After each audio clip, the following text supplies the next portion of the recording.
Stereo 48,000. Yeah, those are the only That's it. really two that you need for the start of it. We'll export and wave towards the end, and since Orchid's PC is special, we have to start the recording over for the second half. Sorry. Not your fault. I mean, it is your fault, but Totally. it's fine. But it also makes editing easier, Jay said so. It does. It also has just the whole Audacity's freeware, so it's got a lot of weird buggy things anyway. Yeah. All right, you said 48,000? Mm-hmm. Okay. So we can get all those deep tones and those high highs and the beautiful mids. Mainly because also I'm lazy and that's the settings we have it on for Termino and I haven't changed it. Gotcha. Okay, I'm ready when you are. Jay, you ready? Yep. Okay. E, you've been on the show, so you know we do the countdown for 3, 2, 1, click. So here we go. Yep. 3, 2, 1, click. Perfect. Yes. There we go. Mm-hmm. I am good at countdowns. Yeah, we adapted that from you. Yeah? Yeah. Yeah, it's so much easier. It's just so much better. The other way I've seen it done that works pretty well is you'll get like the international clock set up where everybody has it pulled up on a desktop somewhere and you click at a certain time. That's kind of cool. It lines up pretty well that way too, but this is honestly just as well. Mm-hmm. Yeah, I think the countdown's easier, to be honest. Because you don't have to require people to look at a screen and click at the same time. You just have the... Listen to the thing. Speaks is here. Wait for the audio cue. Yeah. I mean, it's not as dignified as a clap, but... I mean, not all of us are as cool as Baxter. I don't think anyone is as cool as Baxter. I still have that audio clip of him singing at GCX or Guardian Con. I still have the audio. I still have the audio clip of his clap. Yeah, I'm sure you do. It's super cute. I've still got a screenshot of him that I set up as my avatar. Oh my gosh! Time. Yeah. Is it the one where he's going like like, this when he has like Beard the green shirt? About... No, I think this is the one no. from the DQLR where everyone was putting their avatar as Baxter, and it was confusing the shit out of everybody. That's amazing. No, we had him on after the DQLR. Mm-hmm. I could talk. We had him on after that, and he was looking around or something like that, and I just happened to switch my avatar or like screenshot him, switch my avatar to him, and then I just sat there and waited. That's pretty much. I think it was wasn't it Rhino that did that on the DQLR? Yeah. And it was like it took everyone a couple seconds to realize that it wasn't Baxter that was talking because it was his avatar, and it was just like, oh my god. Everyone's silly. I like it though. Everybody in chat. Oh yeah, for sure. Speaks is here, and Narner's here, and Pens is here. And Doom. Ooh. Do you know about Doom, Orchid? Have I introduced you to the wonders of just Doom Zombie? Ask him to explain sandwiches. Hi, Black Flag. Do you explain sandwiches for me, please? My God. So at one point in time, we had a giant argument between Justin and I about what constitutes a sandwich. I know. Hold your surprise that Justin had an argument about anything silly. Oh, no. And we got into the idea of, like, what is a hot dog a sandwich? Because it's between two pieces of bread, kind of. It's not. It's one piece of bread. But continue. But there's also like Subway sandwiches, which aren't always cut all the way through, but they're still considered sandwiches and stuff like that. So that's where like the argument went on and on and on. And Doom, I had the opinion that it is very much so a sandwich. A hot dog is a sandwich. It's just kind of a bastardized sandwich. Mm-hmm. And Doom showed up to Guardian Con, found Justin, had 2 hot dogs in his hands, and handed Justin a hot dog. Said, "It's nice to meet you. Here's your sandwich. This is here's a sandwich for you," and handed him one. And he and Justin have a picture. I think they were both eating the sandwich, and it's super cute. Oh my god, that's adorable. That is amazing. Doom also brought me my very first whip after my community was dubbed the Whip Squad. Uh-huh. The work in progress, WIP, not WHIP. So I have, still to this day, I have a drawing that Doom did of the Dreaming City map that's going away. And I can't remember if there's a Guardian on it or not. I have to pull it out and look at it again. He's Henri, though. Yeah. Yee. Henri and silly. Mm-hmm. It's weird being the only one with a video up on chat because I can still see you two, but they can't. Right. Yep. I'm in a sheep onesie. Yes, she is. And I...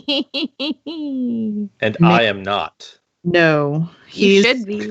He does have clothes on, though. You could have... Why did you have to specify that he's in clothes?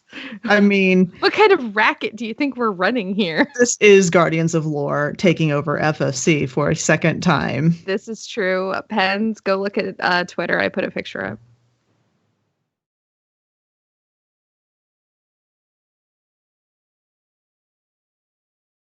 Oh, that's a good picture, too. Yeah. I was trying to not be silly, but I can't help it. It's okay. I'm going to put a picture up, too, on Twitter.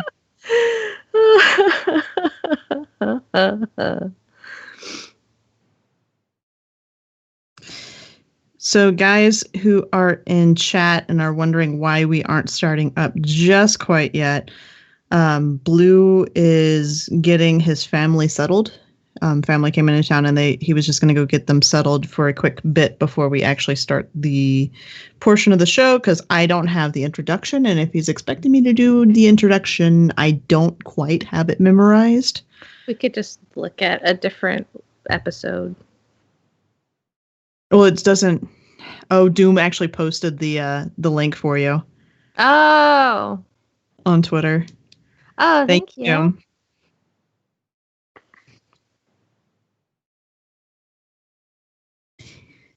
Yes. That is really cute. Good to start up. So cute. It's gonna, God, Jay, he knows I don't have the intro things ever pulled up. Rude! How would you put that picture up there? That's a terrible picture of me. It's still a cute picture. Fucking garbage picture of me. Okay. I haven't yet, Pens. Nope. Things have been kind of hectic in my personal life. He didn't get his sheep onesie in the mail yet, so that's why he's not dressed for this. What? Yeah. Mm-hmm. She's getting you a Brother Vance costume. Yeah, this is a Brother Vance costume that I ordered. Okay. I just, got to get in character. Osiris. Osiris. Osiris. Oh. Aru. God. Notice me, senpai. Right? I have to write my prophecies. We're going to talk about his prophecies. Or his prophecies. We all know Vance is writing /fiction of him and Osiris. Oh, God. Posting out on Archive of Our Own. Which I no longer work for, and it feels really good. Congrats. Yay. I know you were talking about leaving them. Yeah, I left. Thank you for the lurk.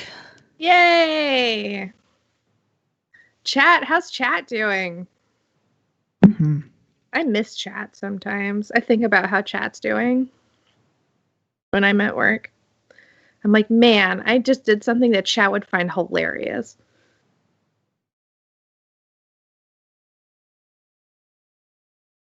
I don't know how to respond to this. That's because I don't either. How? How do you guys not think about chat? I don't stream. Yeah, it's true. This is very true. All right. I did pull up the introduction that Blue has in here. For us to I don't use. have any show notes. So this will be fun. Let me copy these and send them. Let me get I these to you. Can you give them to him? I can get into them. Yo. Sorry about that, Almost. Thank you. I'm just sitting here and I'm like, There's this not is gonna much. be fun. There Improv really is. all around. There's really not much. No. I just had some like leading questions. There's the show notes in the Skype chat. Okay.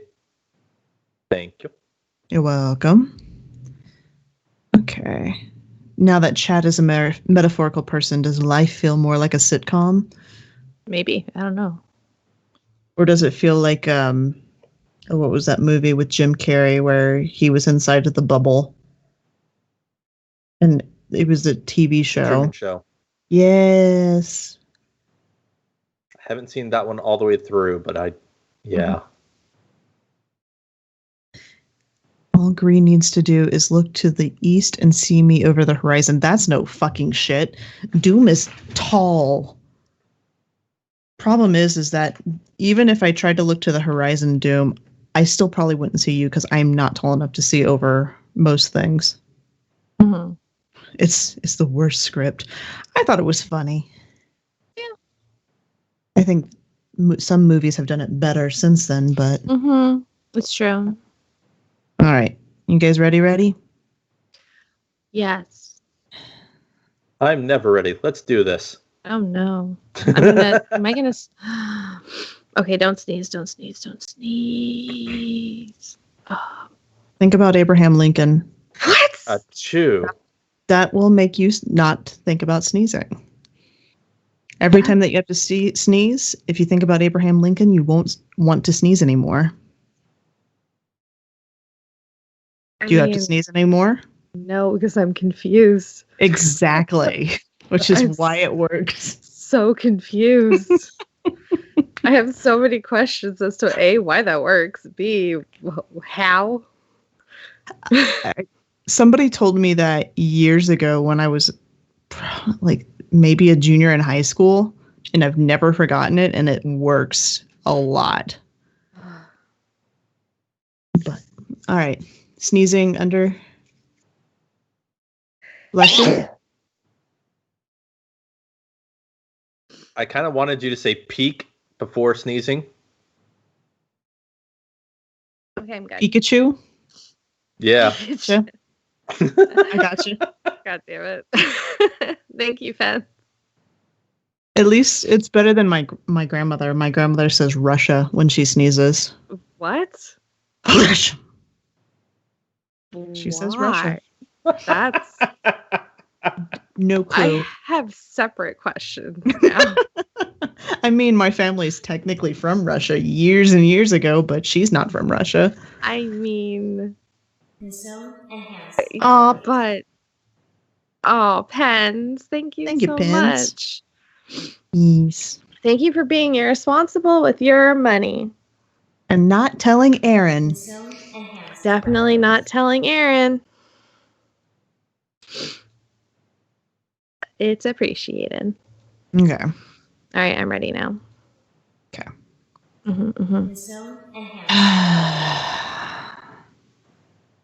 Trying to see if I can do it in the same way that Blue does it. Giggity. Welcome to Focus Fire Chat, recorded live on October 16, 2020, over here on twitch.tv/Focus Fire Chat. As always, I want to give a big shout out to our live chat here with us tonight. Thank you so much for joining us once again. This week's episodes are going to be focused around exploring the remaining half of the lore book Duress and Egress. This particular episode will serve as we have come to call it the intro session of this week's exploration. Before we go any further, however, let's run through a quick introduction of all we have with us tonight on the show. It is I, green-eyed music lover. Blue has stepped away for a moment. And yeah, it's gonna be something. Hi, this is the new one, Orchid. Yes. Hey, it's Orchid. And we managed to convince Orchid's other co-host. We have merged the two shows into one this evening and have invited I Am Ellimist from Guardians of Lore with us. E, how are you doing tonight? Yeah, I'm still trying to figure out how we merged the two shows. I mean, I'm good though. You had a weird baby, I think. A little bit. I'm not sure if the child's it's not a toddler yet. We're getting to that phase, and I know there's some things coming up in the near future regarding that, and by the time this episode comes out is probably actually going to be live. So, yeah. We've combined the groups together. Our powers combined make the who's paying for child support? Blue is paying for child support. Yes. Blue is paying for child support. He's not here to defend himself, so It's true. This is true. Mm-hmm. I'm just the dad that says, go talk to your mother. Is Blue the mom also? No. Blue's too logical to be the emotional strength that you need for a family to work. It's what for some reason, that's how I associate mothers, as just being kind of like that core strength emotionally, but that's not always true anyway. My mom used to smack me with a wooden spoon whenever we'd go to Safeway because I'd always mouth off at her. I didn't mouth off, but I did get green as mom. I mean, yeah. What does that make Orchid? Yeah. What does that make me? Mm-hmm. The otter. Yes, the pet. The louder you are, the odder you are. You concerned ant. The concerned ant. Yeah. Times. I think all of us are kind of concerned, though. But having Ellimist on and Orchid on, I actually want to talk to you guys a little bit about Guardians of Lore and where you guys are heading with it. Because things are changing on your guys' end, too. So you guys want to talk about that a little bit and what's new, what's the same, what's moving forward? Sure. In the last couple of weeks, two of our co-hosts have decided to step back from the podcast. Hyven and Mrs. Hyven have left the show, and we wish them all the best because they wanted to take time for themselves. And because being on a podcast is a lot of work, and doing a podcast is a ton of work, and it's a lot of time commitment. Yeah. So they really just kind of wanted to, they just bought a new house, and, they're getting a new puppy, and they just wanted to have more family time to themselves. So, and we totally wish them all the best. So now Ellimist and I are driving the show, and it's just the two of us. I've got a lazy eye. My driving skills are horrendous. This is why I'm driving. So Orchid's driving. My driving skills are great. E is luring it up. Mm-hmm. Are you guys still doing the same format where you guys read through the cards and then discuss it? Yes. Yeah. It's still a Destiny book club of the lore books is what we've kind of decided the format is. Because we really did kind of discuss it. We're like, what do you even call this format that we do? Yeah. We used to do that, but with some of the books, they're just so stinking big that you couldn't get as much information out without devoting a huge chunk of time to each card. Oh, yeah. That's why we really break the books up into, if like the Marasena is 4 or 5 episodes for that lore book. That's so we can like actually devote the time that we need to each very long card and, you know, unpack all that really disgustingly purple prose. Because purple prose, excuse me. Yeah, the Marasena is my most hated of all the lore books. I do not like it. Green. That's fine. I hated hate it. recording it. I hated recording it. I hate it. I love the lore though. Yeah, the lore is good. The way it's written is not my favorite. It reads like the Bible. It reads, oh yeah, kind of. Yeah. To me, it reads like somebody who found a thesaurus for the first time, and then they like looked up all the worst words they could possibly use, and then just used all of those. They're like, I'm excited, I could use this language for the first time ever. Let me just vomit all over this page. Oh my gosh. E, what do you think? Well, and like I agree with Green, considering it technically is Mara's Bible. It makes sense that it reads that way. It is a pain, though. Not gonna lie, it is a pain to record and sound like you're having a conversation and you're not dictating something from upon high, because I feel like I'm Moses reading it at times. Oh, yeah. Very pompous. Very, very pompous every once in a while. But I don't know. I'm excited to see where you guys head with your guys' show, and I kind of teased a little bit that our show is going to be changing things up pretty soon too when it comes to our Discord channels. We're going to be doing something very, very special with Guardians of Lore because they are awesome and allowing us to... We're absorbing you into our own. Thank you for finishing the sentence. Yep. Still though. Nope, I'm not touching that one. Hey, I'm being family friendly here, guys. And why are you both looking at me like you don't believe me? Because I don't. Oh, crap. God. Oh, come on, Orchid. Wrong eye. Oh my gosh. I keep forgetting good eye, not bad eye.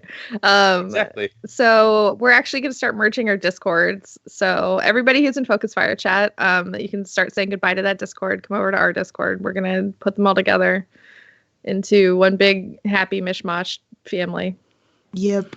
What's going to end up happening on our end from FFC is basically within the next week, I'm going to make an announcement and post Alamist and Orchid's Discord link, and you guys will be able to transfer over there, and we're going to have our own little pocket of it, but also just be a part of the larger lore community. I tossed around an idea the other day as far as what we're going to call it. Did you guys catch that when I posted it? And did. The Tasty Lore Shop, or the Tasty Lore something Discord, something like that. Yeah. We still haven't, so we were talking about having like a little bit of a contest, a little bit of just like a fun kind of way for someone to design a bit of a logo for us, like figure out a name, whatever you wanted for the merger of our two Discords. You can come on both of our shows and say hi, have a guest spot. And we're hoping to get all of this done before Beyond Light, because we want it to be merged and complete before then. Yeah, the plan is to have the FFC dedicated Discord shut down by, I believe we said what was November 6th. Yeah, we at least I could think a week before Beyond Light. Yeah, something like that. World domination with otters is definitely part of my plan. Yes. I'm working on that part. One tweet at a time. Before we go into the main meat of the episode, though, where we're going to talk about Anna in particular this episode, I do want to shout out a few show-keeping notes. One of those, which is go and check out Guardians of Lore if you haven't already, and if you haven't, what is wrong with you? Oh, thank you. Go and check out Destiny Lore Audio File, which is the podcast that I have started putting out with the help of a few different community members who have volunteered their voice acting skills and their reading skills to present lore books without any commentary or analysis or anything like that. It is just the lore itself being read or performed for your listening pleasure with a backing track of Destiny music. That is at Destiny Lore Audio File. We're everywhere on Spotify, Podbean, any app you can think of, all the normal spots. Mm-hmm. iTunes, yes, the important one, the one that filters it to everyone else. Mm-hmm. And the last one is go and check out the Lore Network if you haven't. We are changing some things up there as well, and it's going to be more community-wide focus rather than article focus. So Blue, I know, would appreciate it if you guys did that. But let me do a quick little ad break here, and we will dive into Anna Bray within the Duress and Egress.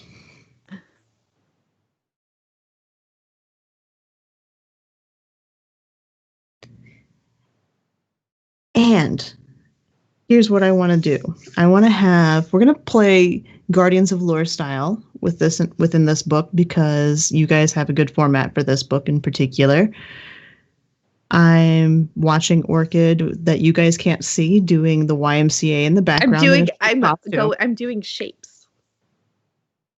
She's airbending in the background.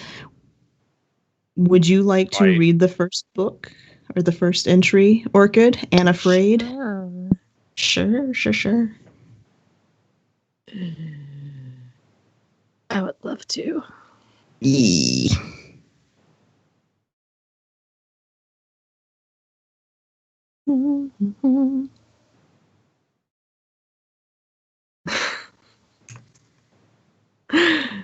Black Flag is so confused. Airbending in a sheep onesie? Yes, she is. All right. I'm going to read the lore card called Unafraid. She had tried everything. The Great Bray, a lineage that promised to save them. For all her genius and moxie, this was beyond her. Rasputin lay dying in a dozen empty screens splayed out around Anna's command station. She could visualize the bleeding code running through her fingers. Zavala's voice was in her ear as ambient haze, relegated to the background of her mind like distant gunfire. The image of the pyramid's distortion wave was still raw. This wasn't an attack. It was a command. A lazy dismissal of all their best laid plans. There were no explosions. No blaring sirens or sparks of dramatic electricity. Nothing to combat or fix. Just a guardian walled in silent black glass and disbelief.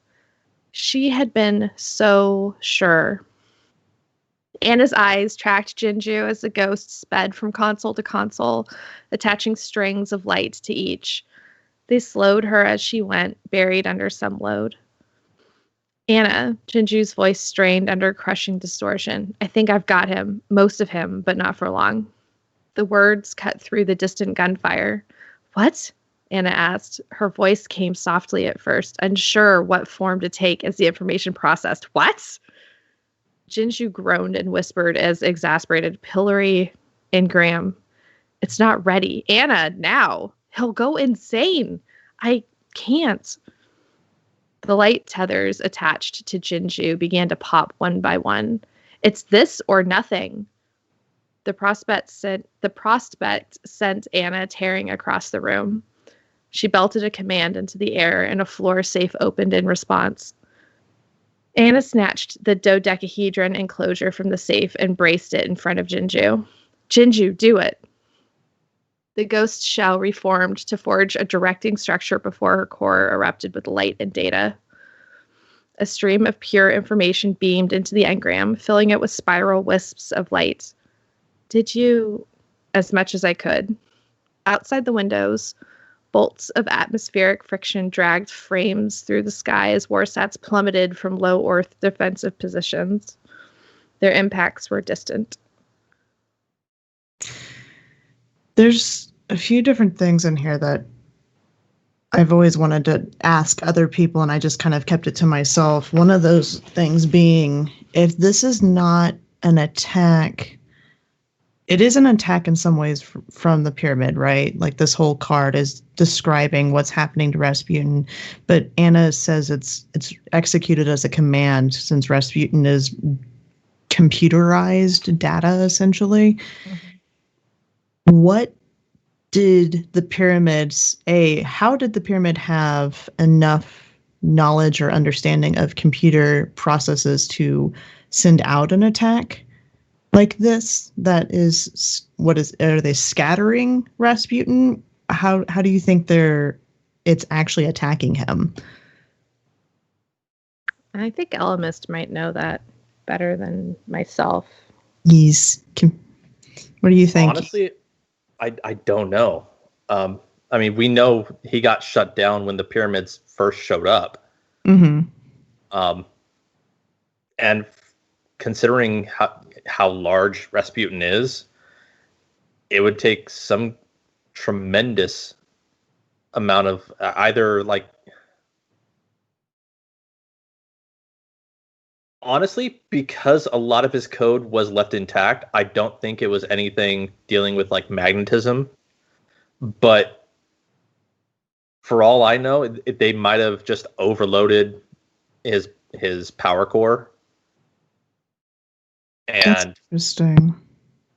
Right. Like if your surge protector goes out and you've got your computer on, your computer's going to shut off because there's nothing going to it. Right, but does it actually directly affect the data that is being contained within the processor? It affects anything in the processor and RAM, but it doesn't affect the hard drive unless there was something being written to the hard drive at that point. Okay. So depending on how Rasputin actually functions within his normal processes, if he has a solid state drive or if he still has one of the old spinny drives kind of thing, it could theoretically mess with him on that level even. Yeah, it could. I think Penn's is saying it best. You know, it was a dirty shutdown. It wasn't a clean disconnect. Do you think we lost some of the data from Rasputin because of the mention of some of the lights popping off of Jinju? Do you think he's going to be intact, or do you think we're going to be missing quite a bit? I think the majority of him is going to be intact, but I do think that there was some data that was lost. I'm curious whether or not they have a backup situation built in, because later on in this point of view, Anna talks about how some of the Valkyrie protocol is still running. It runs on kind of a background type thing, though most of Mars is already shut down. This is the entry. Be interesting. Yeah, this is the entry that they also discussed, the pillory engram.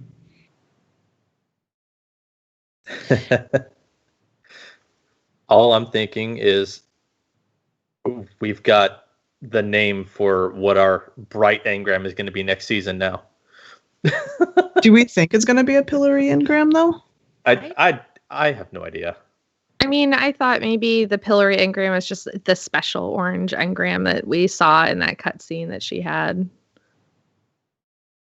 from. Could be. That's the only time we've ever seen like a special, different kind of looking engram. An engram that is so massive in its data store that it can possibly contain at least a part of Rasputin, mm-hmm. versus weapons and armor and whatnot that is actually fairly simple. Well, last time we talked about how they have bridges in them. But I mean, that's like a physically large thing. That's not like a data large thing. Right. Yeah, it's interesting to know that they have. Well, I'm getting ahead of myself. The pillory engram, the last time we had a mention of pillory itself, it was in the legacy cards. And the pillory program had that whole creepy spacewalk type feel where Anna goes to that site, often kind of deep space area, and gets attacked by something. You remember? Mm-hmm. I don't vaguely. It's in Legacy 2. Anna got attacked by another Exo-style character that had been reset thousands of times rather than just like 40. I mean, you know how bad. Mm-hmm. Oh, yeah. Yeah, it's an Echo. Is Black Flag. Thank you. But how bad Banshee is at 44 resets. This person or this being was reset thousands of times over many, many years. And that's right. The way it was kind of described is kind of like that torture scene where you see the character who has his eyes like plastered open or pulled open with like little wires and stuff like that, as being forced to watch the same thing over and over again. And Anna goes out there and she's the one in the videos that was being shown to him. So he tries to take her out. Right. Do you think that the reason why Anna even has a pillory engram is because she went out there? Do you think she actually recovered enough information after linking everything back when we were doing the Rasputin season? You know what? That's a really good... Oh, now that you say it. Yeah. That's entirely possible. I wouldn't have even put that together. Yeah. Heck, what if that pillory engram is literally just her external hard drive that she just carries with her?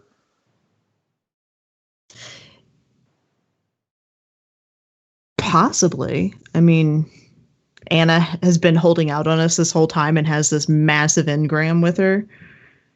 I don't know. Jay, I know that you kind of stepped back in. We're talking about the pillory event essentially in Legacy 1 and 2, and how the pillory engram in the first card is mentioned that possibly Anna going out and finding all of these pieces of Rasputin and learning about the pillory program allowed her to have the engram itself to try to save Rasputin. Yeah, I mean, the interesting thing about that is that I find it interesting or kind of intriguing that she's using the pillory program to save Rasputin, because that's not what the pillory program actually was designed to do. The pillory program was designed to literally put Rasputin in a pillory as a safety measure. Did you guys already talk about like I know we talked about it back when we did the legacy entries, but like the actual definition of what a pillory is, did you guys already touch on that? Nope.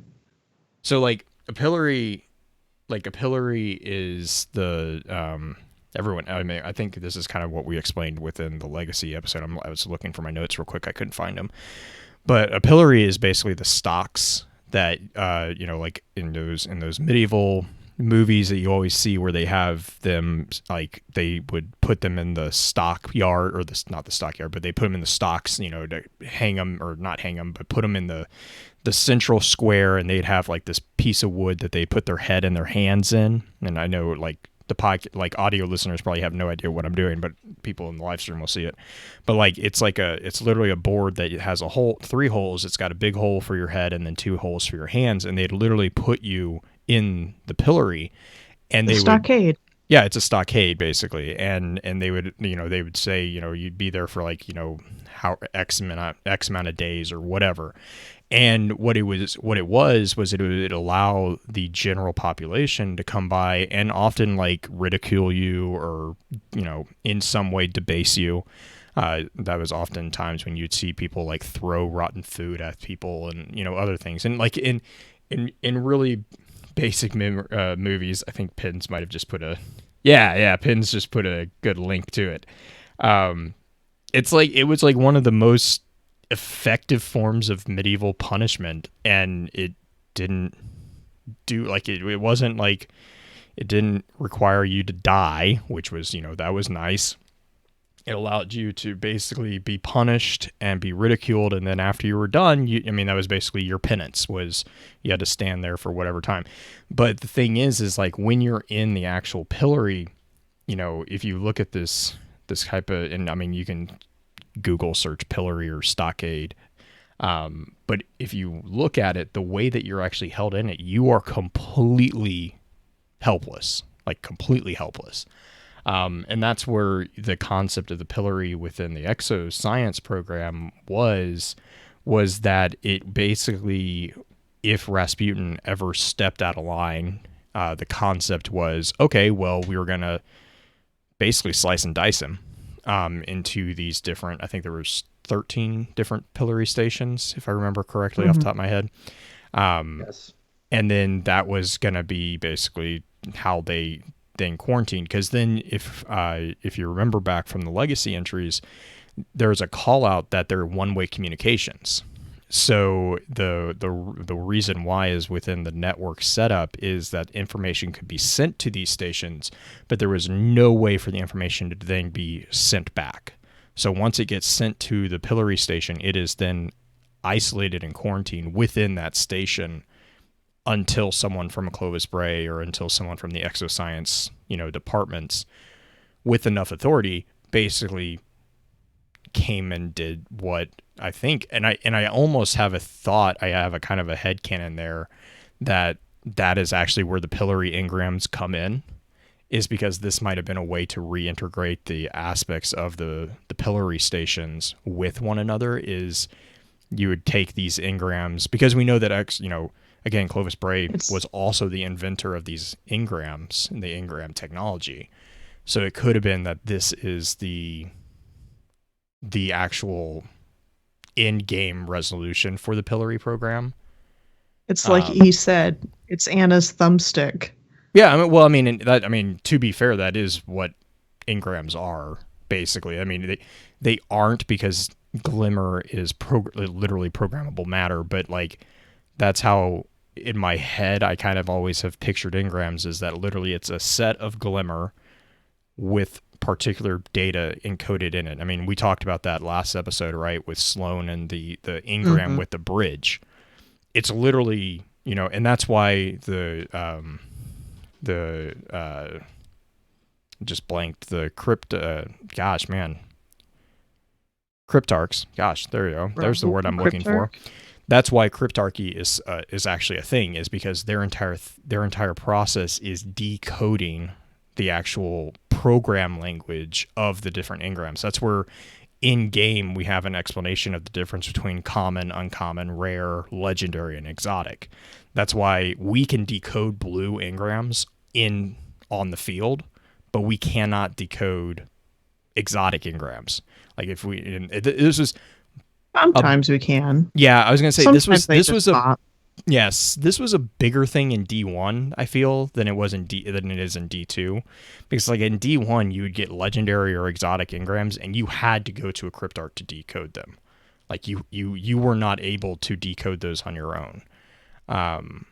So it has changed, and I would attribute that to, there's also a good explanation for that as well in game, is your character's gotten better at deprogramming stuff.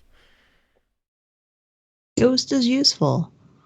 Who knew? Mm-hmm. Yeah, actually, that is an argument that the Ghost would be able to decode. I mean, and they even, I know when we were talking about the cryptarchy, there's even references to specific decoding processes and decoding logarithms that are called out in game. When Raul and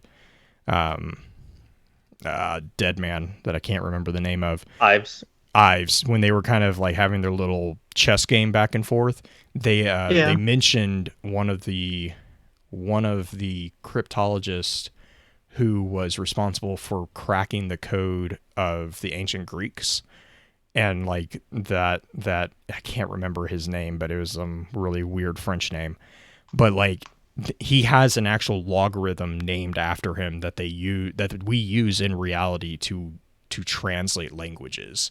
It's like a tabla rasa basically that we use, and that's actually been mentioned in game before. Nice. Well, let's go to a quick ad break, and then we'll have Elemist read Anaphysics. So, be right back.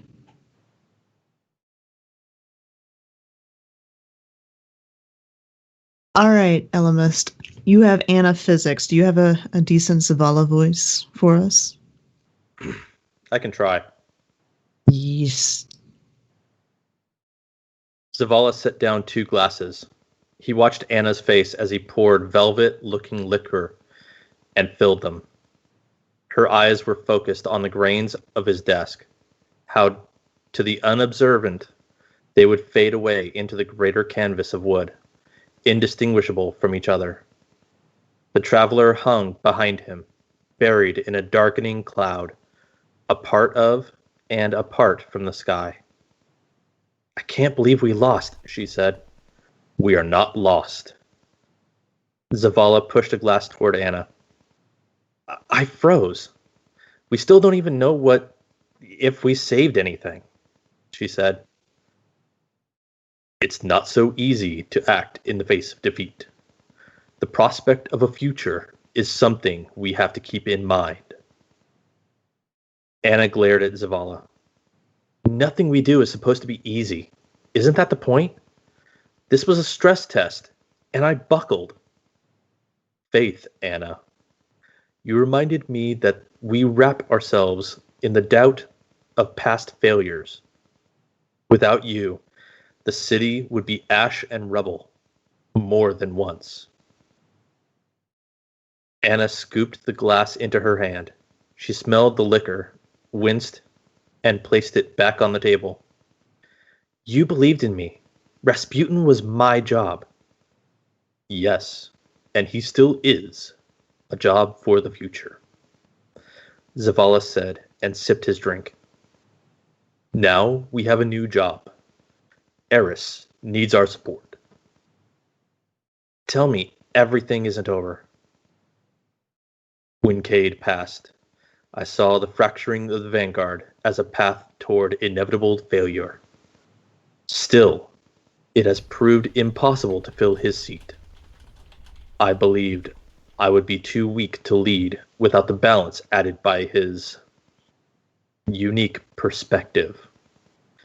As it turns out, his life was but one in an eternity of choices.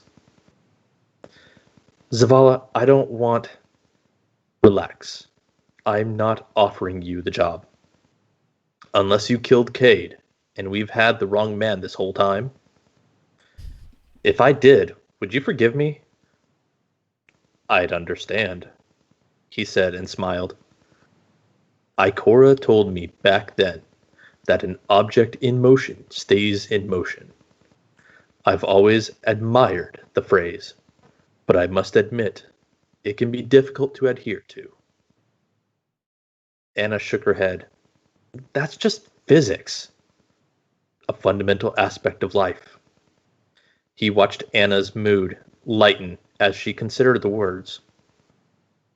We find the footholds we can, and make the best step given the ground we have before us. Anna nodded. Whatever happened to Cade's chicken? Zavala sighed. I believe Saint has anointed it as some sort of pigeon lord. Anna's locked jaw melted into a smile. Life does not want for us. Life does not wait for us. No matter how long we live it. Drink your drink, Zavala chuckled, his glass to his face, before the Lord of Pigeons summons us to attack the pyramids. I love the Lord of Pigeons. Very important question. What type of liquor did Zavala give her? Fireball. No! He's not... I mean, he knits, but he's not that basic. Lemon drop. Lemon drop. Lemon jello. Well, the thing is, it says velvet looking liquor. Yeah. So, I don't know. like a bourbon, like a Well, very like rich. the reason I think Fireball is because Anna loves cinnamon. That's how Rasputin No, communicates with her. Rasputin. That doesn't mean she Just loves it. She because may hate it. yeah. Yeah, you know because- she loves it. She That's why likes she calls that him Big Red. big red Jesus pumpkin Christ, spice, guys. pumpkin spice girl. So Anna's Oh, man. basic. Cool. I think this has been stated before by someone who is my co-host that Maybe. Anna is a basic. Yeah, a little bit. A little bit I of don't a know. basic B. I want to say Zavala is very sophisticated and has quite either the like whiskey collection Yeah, or like Fireball. a nice bourbon collection. No, Yeah. no, not Fireball. No, Not I'm Goldschlager gonna confirm either. it here. He's just drinking Jaeger straight Oh out my of the bottle. God. That's all he Oh, drinks God. is Jaeger. No. Yep. Eh, It's the same No. color I mean, as if we all it is a remember, dark, Cade was velvety basically looking drinking engine drink. coolant, so It's Yeah. all Jaeger. Oh, God. It's all he drinks. And that's why his face looks the way it does. He's not actually awoken. It's because of the Jaeger. Oh, God. I thought that Kay drank like melon liqueur. Like, yeah, I think he's it drinking was grasshoppers. no, it was oh god, no, I think it actually did. They did say it. It's Midori. Yeah, I think it was a Midori Yeah. liquor. Yeah. I love Midori. Um, Midori's really good. It is. It's Mhm. actually really good. I know Black Flag mentioned this in chat, and actually I have the same thing written on my notes. Is with the revelation of the web lore, which was they are not coming. When do you think this happened in relation to that? Because that dramatically changes the feel. Whether this happens prior to or following, are they not coming? I don't Or know they are if not they're coming. actually that far apart because Right. Zavala has been Right. But I mean, I'm known just to. I think this happens before they are not coming, but I also Okay. think that Zavala's relationship with Ikora is very different than Zavala's relationship with Anna, and Yeah. that may yeah. be more of a reason why he's still holding true to the have hope and that kind of attitude that we know him to have. But with Ikora, he feels like he's known her He doesn't have to and put on a she's seen him facade. in his weakest places before with everything that happened in the Red War, that it would be very likely that he'd be more apt to reveal that kind of feelings, those kind of feelings with them. I had a question of, does this card mean that the Hunter Dare is still in effect and we're just waiting for Uldren to learn his Oh stuff? my gosh. I have such a bone to pick with this. Because that's not the Hunter Right. Dare. Like, the Hunter Dare is not, hey, you killed the Vanguard, you're now that thing. That's never Dare. It's Kate's Dare, and Zavala knew that. right. Well, and the thing is though, that I also have a problem with that because we don't know if that's actually a dare that was agreed upon by other hunters. And that's the thing with the Vanguard Dare is all parties have to agree to it. You can't just make a blanket statement of like, oh, well, here's the thing, because that's not, if you look back at how Andal and Cade's Vanguard Dare went, they both entered into it after it was declared open season for the Vanguard Dare. And the whole reason that is because it's the whole double dog dare idiocy that the hunters have, where they're like, well, this is the biggest rush, that we can get. And this is how, well, if I win, this is the bragging rights, basically. And also, yes, Neo is correct. Uldren is dead. Right, but So- the body of Uldren is the body If we're gonna be rule lawyers about this, technically speaking, the entity that killed Cade is no longer out there. Because Yeah. your slates get wiped clean by by the Vanguard's own teachings. New Guardians are new Guardians. They are new individuals that should be not held to the past mistakes of their events. So, It's like, just I mean, like, interesting. I'm not saying that it's not going to be, Crow or whoever Aldrin comes back as. I'm not saying that's not impossible, but I really honestly, I think it would be really lazy. Just personally, I think that'd be really lazy to be like, oh, you killed him. You're it now. I just don't think yet. Orchid's going to prove me wrong. No, we were talking about this. Elmas and I were talking about who we thought maybe symbolically who the Hunter Vanguard really has been for the past year. And no one's really ever talked about it as far as I know. And we both think it's kind of been Egress. And because while she's not been in the tower, kind of like functioning as a vanguard, she's been out doing what hunters do best, which is go out into the field, gather your own information, protecting everybody their own way, doing her best to protect her flock, getting all the information she needs because she really does care about everybody. And while she might not have light anymore because she has whatever hive nonsense she currently has, I think she's probably the better candidate to be the Hunter Vanguard than literally anybody else in the game because everyone else is trash. I mean, yeah, I think that you need to put She's your like emotional person. baggage with pulled pork aside for a couple seconds. And pulled pork should be eradicated from this planet. I love him. Why? This No. life No. and the next. Okay, I need to sidebar. Cranfield redeemed like 5,000 channel points and made me read Pulled Pork's freaking lore card on my stream, and it hurt me deep inside. Yes. And it made me really sad. Is that the one with Netchi? When Yes. it might be a small guardian. Yep, it's at the very end of my stream, the last one I just did, so you can go back and watch it, because you can see my face doing it, because I had my face on, and I just hate every single second of it, so. Now I know what I'm doing next time I'm on stream with you. Right. Everyone's just going to start go back and reread Pulled Pork, like, that's going to be... Like, we're giving you an actual reason to hate him. Yeah. See, people are just We're backfilling the reason for her hatred is right there. Mm-hmm. We're retconning this. We're retconning this in a good way. God, I have something that'll make you a little happy though, Orchid. Oh yeah, is Pulled Pork gonna not be in Beyond Light? No, because someone killed him. Our pigeon lord and savior, Colonel, is still around somewhere. I do love that. I love that he's been knighted as a pigeon lord. That's I believe Saint 14 has named him Lord of Pigeons. I love that.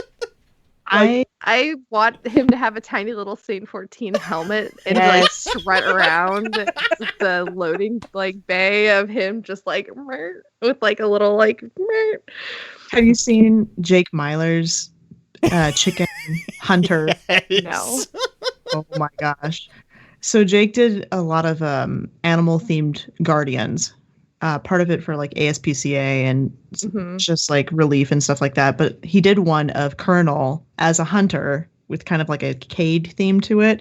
I now want to see Colonel as Saint 14 with a flock of pigeons behind him, and he's just charging forward. Maybe with like a little costume with like you mean that picture of the yeah. Honestly, I love that for one. people who don't do trials are really missing out. I'm sorry, I'm going to reveal myself as a PvP sweat for a second. If you've never been to the lighthouse, there's an entire room full of birdseed, and there's a bunch of pigeons at the lighthouse because that's where Saint 14 hangs out. Because he's the one that gives you the chest at the end. So you can run around and find all the pigeons that are at the lighthouse and like run into them, and they scatter like pigeons. And then there's just like a whole room full of birdseed. Wait. Okay. So that means Saint carries his pigeons with him wherever he goes. Of course he does. Why wouldn't he? It's not just city pigeons. Yeah, there's Saint 14's pigeons. Oh my gosh. Does that how else is he supposed to... How else does he get communication back to the tower? From Mercury? Yeah, from Mercury. How else? He sends a homing pigeon from Mercury to Earth, obviously. Homing pigeon? do they get stuff back to the tower, Blue? Listen, With their pigeons. pigeons. How else can they get their communication They're obviously back with their able homing to do pigeons extrasolar to flight. the tower with their pigeons when he's on Mercury? How do they Hey, do it's that, a mystery. Blue? Space magic. Space magic. Do they have little space helmets? They just Oh my fly? gosh. You just said you wanted Saint 14 helmets for the Pigeon Lord. Yeah, they've all got It is- C-14 It helmets. is the decree of the Pigeon Lord that all pigeons have space suits so that they can Elvis thus. is now walking around his room because he is just. We broke him. Yeah. Do they have little jump ships? Yeah, obviously. Little No, they board are the jump ships. Suits. They are the jump Russian-style ships. jump shoots. I Jump love They're suits. the that. little. They're the Ridiculous. little. Do we The have an artist that's the currently little here that wants to draw Among that Us for me? Among Us suits, but pigeon-fied. No, all the pigeons fly their own small little version of the gray pigeon. Yeah, that makes perfect sense. Okay, I really have a slight bone to pick about this whole pigeon bit, right? Like, Just one. Saint was- Like, yeah. Saint was mentioned as being like the birds of the city like really flocked to him, right? Like that was the whole thing that started this whole pigeon bit. And now he's out of the infinite forest.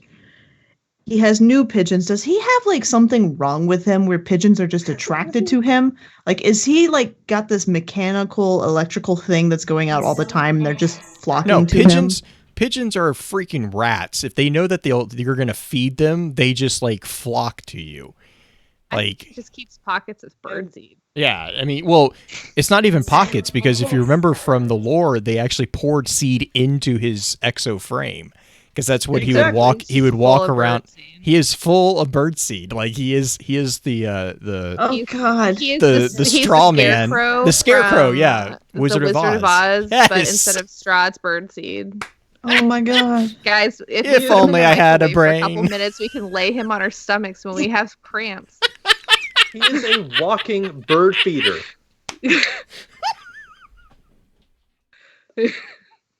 All right, guys. So that stream is a good one. We're gonna call it good right there because Oh. Green. We have Broken Green and Elemis on the same stream. Like, Oh my I God. don't know why this excites me, but it does. You guys are so funny. We knew this was gonna happen when we get like all of us Some together bird in feeder, one Yeah. bird feeder like, exo. figuratively in one room. You guys thought you had to pay extra for that upgrade to the exo frame. Nope, it comes standard model. Standard with birdseed bird model. seed. Yeah, it's a There's a bird little feeder. port that There's you can open. there's a that little just funnel drops that it you can behind him, there's so a they funnel just at the back of come their after head. him. You just pour the seed in and it goes through and it just goes. Just don't let it rain on him, because otherwise he turns into a chia pet. Oh, but that would be great because then he'd have hair. Yeah, but that's why you have to keep your exos in good condition, is because otherwise they'll sprout plants. Or or the little, what is it called for his helmet? The little mohawk part. Chicken? That's actually that's It's the bird chia seed. pet. It's a chia pet. They It's just bird seed. decided he just decided to be aesthetic about it and color it purple because the light radiation from the collapse just made the grass look weird. It did. It did. Obviously. Slightly Borderlands-esque. Like Vex Mhm. sprout moss. Good job, Black Oh, Flag. do you know what? This explains so much. Okay, because hear me out. Because he has the light from the Traveler, and it turned his chia pet, fringe purple. It also irradiated and gave light to the bird seed that they put inside of him, like some Yep. sort of tube sock. Yep, and that's why his army So of then when the pigeons is burbs able to ate survive. the tube sock atmosphere. radiated bird seed. It also turned them into burb guardians, Yes. therefore allowing them to fly to Mercury on their own power. There you go. We've Like I solved said, it. episo's Burp done. Guardian. All right, moving on. Episode's done. We can all go let's home, go. guys. Bye. Let's go talk about Vance Life now. is in everything, including pigeons. We solved it. Your Saint 14 is really good, Almost. Yes, this is true. You do. And a we really we good broke Russian pins on accent. top of that. That's a trifecta. All right. Yeah. Okay, let me just read Black Box. We don't even have to talk about it because there's not much to talk about. Yeah, actually, Black And then we Box can is close really out just the- literally a conclusion. I hope John Doe never hears this. I'm gonna. I hope tweet John does hear this because John it's kind of Doe. amazing. Where is his Twitter? I'm gonna. Okay, so I'll go ahead and read Black Box real quick, and then we can close out everything, because there's just not a whole lot to talk about. We kind of spoiled some of it already. So here's Black Box. As Anna Bray watched the Guardian Sparrow rocket across Hellas Basin for the last time, she saw a confidant who had believed in her when no one else would. That faith, Zavala had reminded her, was a bond with more power than all the Warmind weapons in the system. It was a promise to go on, an agreement that there was still a future. Jinju had called it reverse salvage. She knew a thing or two about building something from the wreckage of her past. The building was nearly empty. She had sent as much tech to the tower as they could handle, an entire freight vessel worth, packed to bursting. She turned to the large glass window overlooking the silent Warsat cannons. There were no Cabal. The death buried beneath Mars had quieted. Valkyrie subroutines that could be maintained remotely remained active just in case. Jinju ran final checks on the jump ship. A dark pyramid loomed overhead. An experimental exo-chassis was secured to the ship's cargo hold, 1 foot in front of the other. There's not a lot here to unpack, but there's some. All the enemies on Mars stopped fighting after Rasputin disappeared. The other thing that I think gets called out that I liked with this one is, as with the other two that we've already discussed and we will be talking about with Vance's, you see this vendor's change in attitude or their view of the Guardian. Whereas, like, you know, Sloane saw someone who is competent and capable. Anna sees us as a confidant, as a friend, basically, because I think it says that we were one of the ones that had faith in her when no one else did. I thought that was really cool, is seeing the different, and like even Asher was like, "Oh, you were an adequate assistant." You know, it's cool to see how, for some of these characters, our interactions with them have actually allowed for character growth in their own way. Absolutely. And that's pretty much it for that one, I think. There's not a whole lot else, And unless you guys have it. Chat has confirmed my theory that the pigeons are the secret weapon of the last city. It's going to be like Black Flag says. It's like a War of the Worlds. The pyramids can fight off the Guardians. They won't see the pigeons coming. They'll get them. Bird poop, it gets in everything. All about the homing pigeons. Homing pigeons. It's all about the homing pigeons.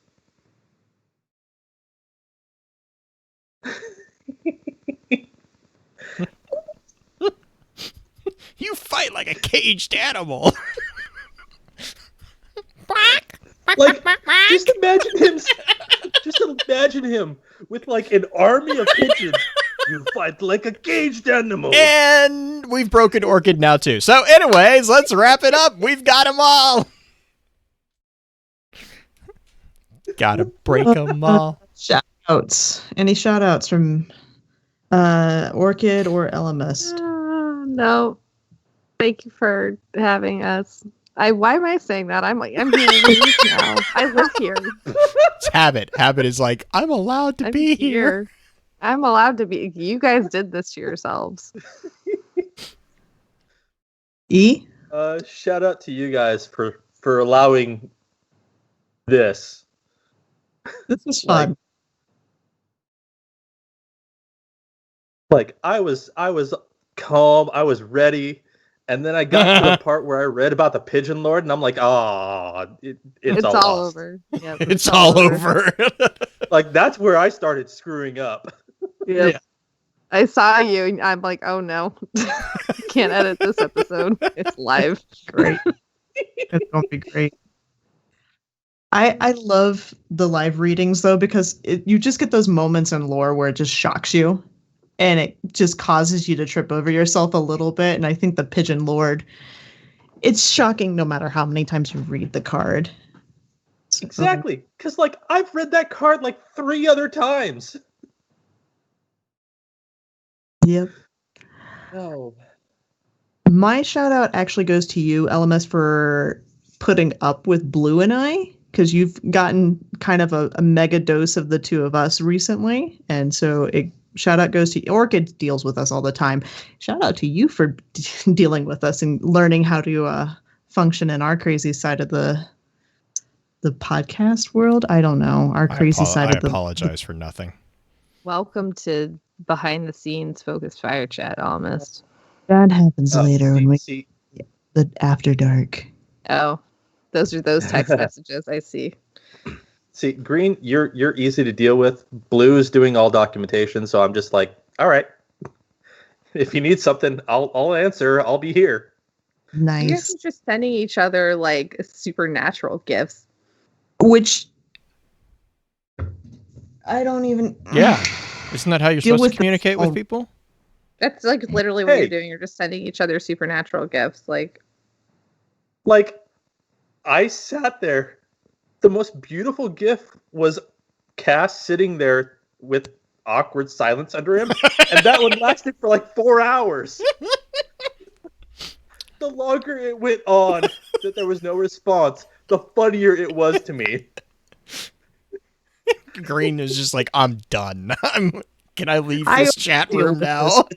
Blue and his brother get on a kick where they're just supernatural gifts and having conversations via those gifts for 4 hours straight. Every now and then, So we'll throw in a twist and put a Doctor Who gif in there. Oh yeah, I'm totally down for that. Goodness. All right, Blue, wrap this up for us. I wanted to give a shout out just to you guys for putting up with everything. I know this past week has been rather crazy for, I think, everyone. The other thing is, it's actually my wife's birthday, so I wanted to give her a big shout out and wish her a happy birthday. But other than that, that is all I got. If Green didn't say so, which I think she probably did, be sure to check out thelorenetwork.com. Let us know if there's anything that we can do to make it a better experience for you guys. And then also be sure to like and review, or leave us a review, leave us some comments over on iTunes or wherever you're listening to this particular episode, as well as giving a review for the Destiny Lore audiophile series that Green has going. But other than that, just wanted to, as always, thank you for your time. Until next time, remember, with wisdom we conquer. Stand strong, stand tall, and keep exploring. Okay, we can shut off this recording, right? Yes. Okay, and I'm going to go to the restroom. You've never watched a single episode? That's sad. Is this 220? Yes.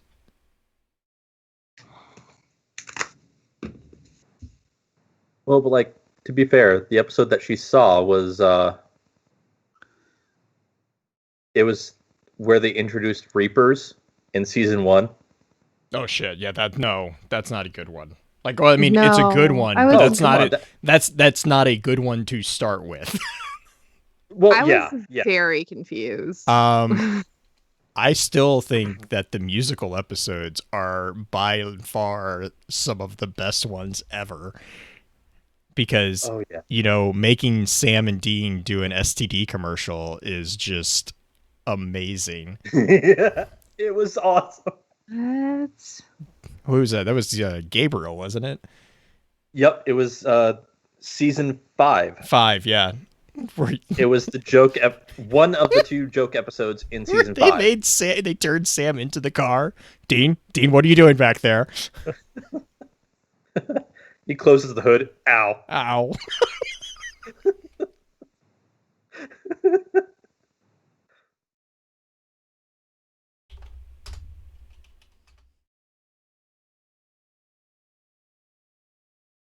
Eyes up, Guardian. Yeah, the one with the school play is another really good one. Oh my god, yes. I've been doing a rewatch of the entire series, and I just got to that episode. Oh my god. Yesterday? I mean, granted, because that was after 5, right? That was into like 7, wasn't it? 7 or 8? I think it was like their 150th episode. Okay, or it was something like that. because I think wasn't that after they had already introduced Chuck at that point. Yep. And Chuck Chuck just magically disappeared. Chuck's entire like, I'm gonna write a book, and Dean's like, I'm gonna kill you.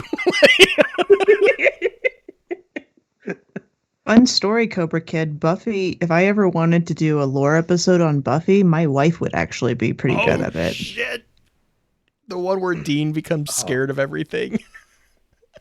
Our Yellow lives fever. are scary.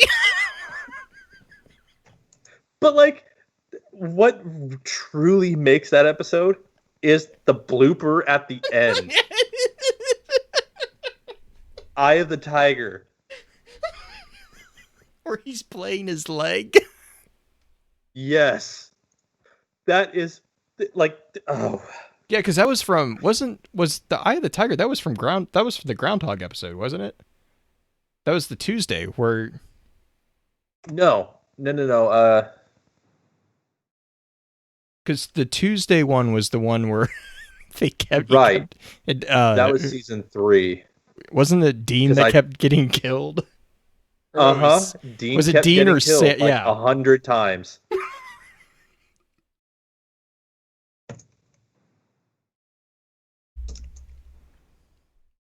It was a magical episode.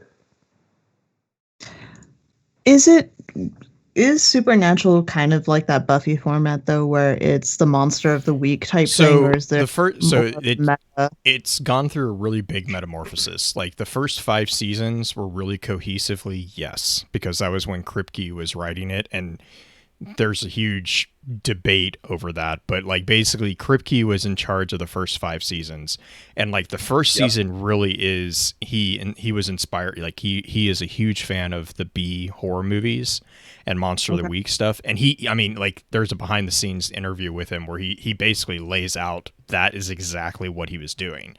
And then like all the way up until the end of season 5, there was this really cohesive storyline. Season 6 is when Kripke left and a new head writer came in. I still like am up in the air whether or not I have a bad feeling because she kind of got thrown under the bus for season 6. So there's there's a lot of random shit that happens in season 6 that just doesn't go anywhere, because at the end of season 6 they axed the head writer and they replaced her with someone else.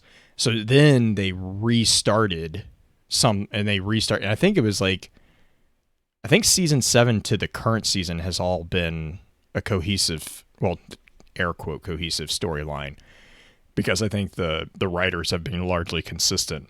But season 6 is like this really weird bridge between like Kripke wrote originally for it to have 5 seasons. And so at the end of the 5 seasons, he was done and he was like, all right, I'm out. Peace. And then because of the success, they kept it going. And that's why season 6 has like a lot of random missteps. Like there's a lot of storylines that were really interesting that just vanish. And it's like really kind of, or they ended, because it wasn't season 6 was Eve, wasn't it? Where like they introduce Eve and like 2 episodes later they kill her. Yeah, it's like, I'm like, what? But it right. Like, what was that? That would have, and like, I totally thought that she was a bigger part of the season. And during my rewatch, I'm like, she's only in like 3 episodes. Yeah, of which is like the last minute of another episode. Like, so like the season 6 was like a really rough one, but like, I mean, season 1, like the very first episodes of season 1 are still some of my favorite, to be honest, because they really do tap into that Monster of the Week kind of feeling. Like they start, I think the very first episode is Wendigo, if I remember correctly. No, that was the second episode. That was the second episode. First one was Woman in White. Oh, that's right. Yeah. So what I'm hearing is that we need to do a Resist This episode of Supernatural where you and Elemis try to convince me to like the show or watch the show or Yeah, and I mean, like I'm I'm down. I'm a firm believer that the first 5 seasons of Supernatural are seriously some of the most enjoyable, and like Oh yeah. they progressively, like, as the characters, as Jared and Jensen get more comfortable with each other, like when Misha gets introduced as Castiel, they off like watching behind the scenes between all three of them, they Mhm. give him so much shit. Like there was an entire season where they basically had a running gag where one of them would steal Misha's phone and call people in Japan and prank call people in Japan. And like which is actually called out in the show, because there's an episode later that they jump into the real world, or because they jump into our world, and Uh-huh. Misha is playing himself, and it's like, oh my god, like they do such a great job, and like there's so many things where they are not afraid to make fun of themselves, and that's Yeah, where, I've like, seen Oh it's, yeah. that. oh In my some of like the god. cutscene type stuff that I've seen either in GIF Oh yeah, mode because you've Crowley used them or Crowley is fucking fantastic. The Oh, I love demon loan Crowley. shark guy. That is Crowley. And no, like I love that episode where they come to the real world Oh god. because it's literally the two of them are playing characters that are playing their real selves that are playing characters. Yeah. Well, and then that was all.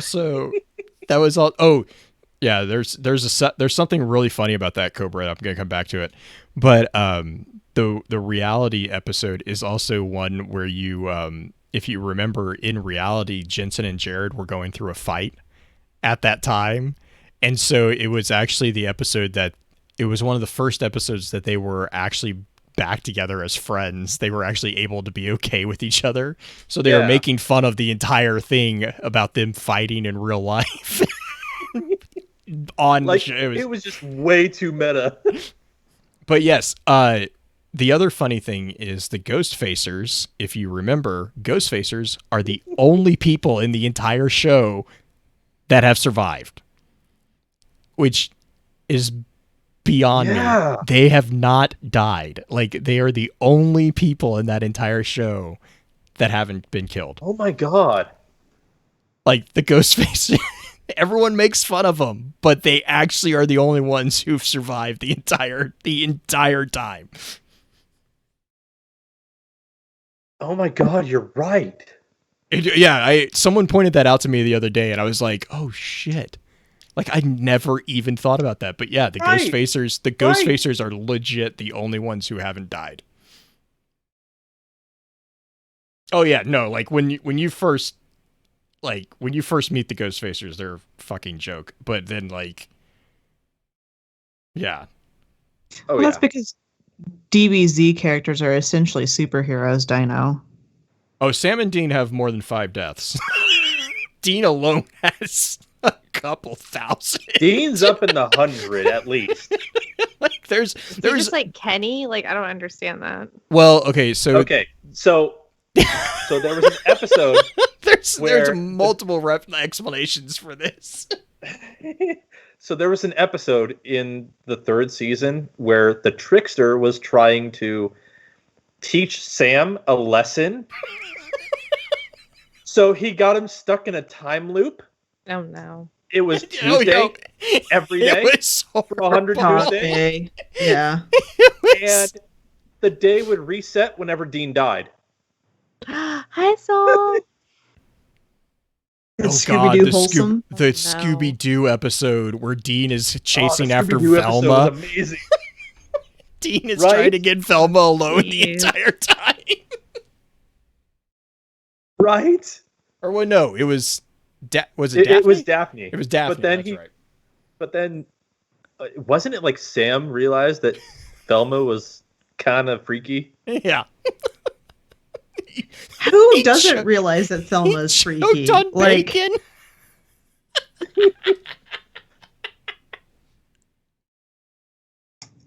Does this taco taste funny to you? oh my god. Hey, Dean Orchid, literally. you wanna, I mean, like wanna go play literally. some Destiny while these two enjoy Literally, the episode recording is an like episode on this? 100 plus Yeah. deaths of Dean. Let's go stream Destiny. They can do this by themselves. Yeah. We're gonna go talk about a canary in a coal mine. You're reading that card, by the way. Oh, am Oh, I? can I read the Cool. last card? Oh, Do you want the last card? I'll I give it do. to you. she just wants Yeah, to I'll give sing. it to She you. just wants to sing the song. Do you want to sing it, Orchid? No. Do you remember how the song goes? I sang it for DLA. No, you can sing it. Nah, I don't want to sing on live. Do you know how many takes I had to do to make it sound to where I felt it was acceptable? Really? Mm-hmm. I'm pretty picky though. Supernatural edition. Oh goodness. Yeah, the you can read the last one. The last one is the coolest. That's because he gets his eyeballs just like. He gets Correct. redemption. Mm-hmm. Yeah. Blue, did you add that? Did At I the add end, what? Nope, I'd added that. Sorry. I'm just looking through here and not remembering what I did for the show notes. Yeah, no, my show notes my notes talk about how every single entry with Vance is about a bird.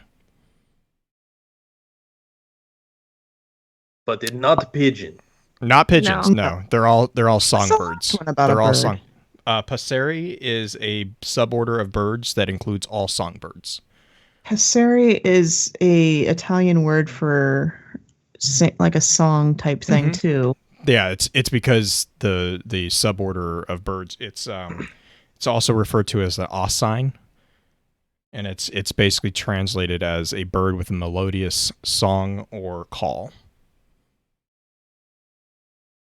Yes. Sparrow. Flyables.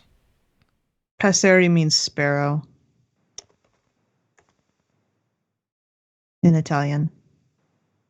Yes. Oh let's yeah. Okay. In Italian. Yeah, Is we're that- starting a new audio file, Almost. Yep. Right. And I So- knew that. That's it's fine. the Claude is, I think it's Claude of Claude Passeri is perching birds, which is Passeriformes, which is the order. Vance is not upgraded to pigeons. He must use sparrows. No, Vance is a Let's- canary. Vance is a canary. Like literally, that is what the first card is all about. Is Vance is being used as a canary in a coal mine. Yes, but I'm just meaning that the Passeri is. Anyway, resyncing. Pigeons Everyone are has not Passeris. Ravens are No. Sparrows. Corvid. Sparrows. Passeri translates directly from Italian to sparrow. Yeah. Flyyables, oh Viru. Yeah, that's what I already. Viru? Viru Flyables! I love it. Viru, thank you so much. All right. Audacity up. Yep. Blue. Yep. 3, 2, 1. Click. Cool stuff. Okay. Ooh. Cranny. Granny. Hey, Gran. Cranny is the one that made me read Pulled Pork Hot Cranny. Trash. You are my new favorite person. Hot Thank you for doing that. trash. It is a Wow, brilliant Fran. idea. It's been forever since we've talked. I like how you say that because we know that's not true. Yeah. I literally just talked to him like 4 or 5 hours ago. Nice. You talking about pulled pork? What else No. would you talk about?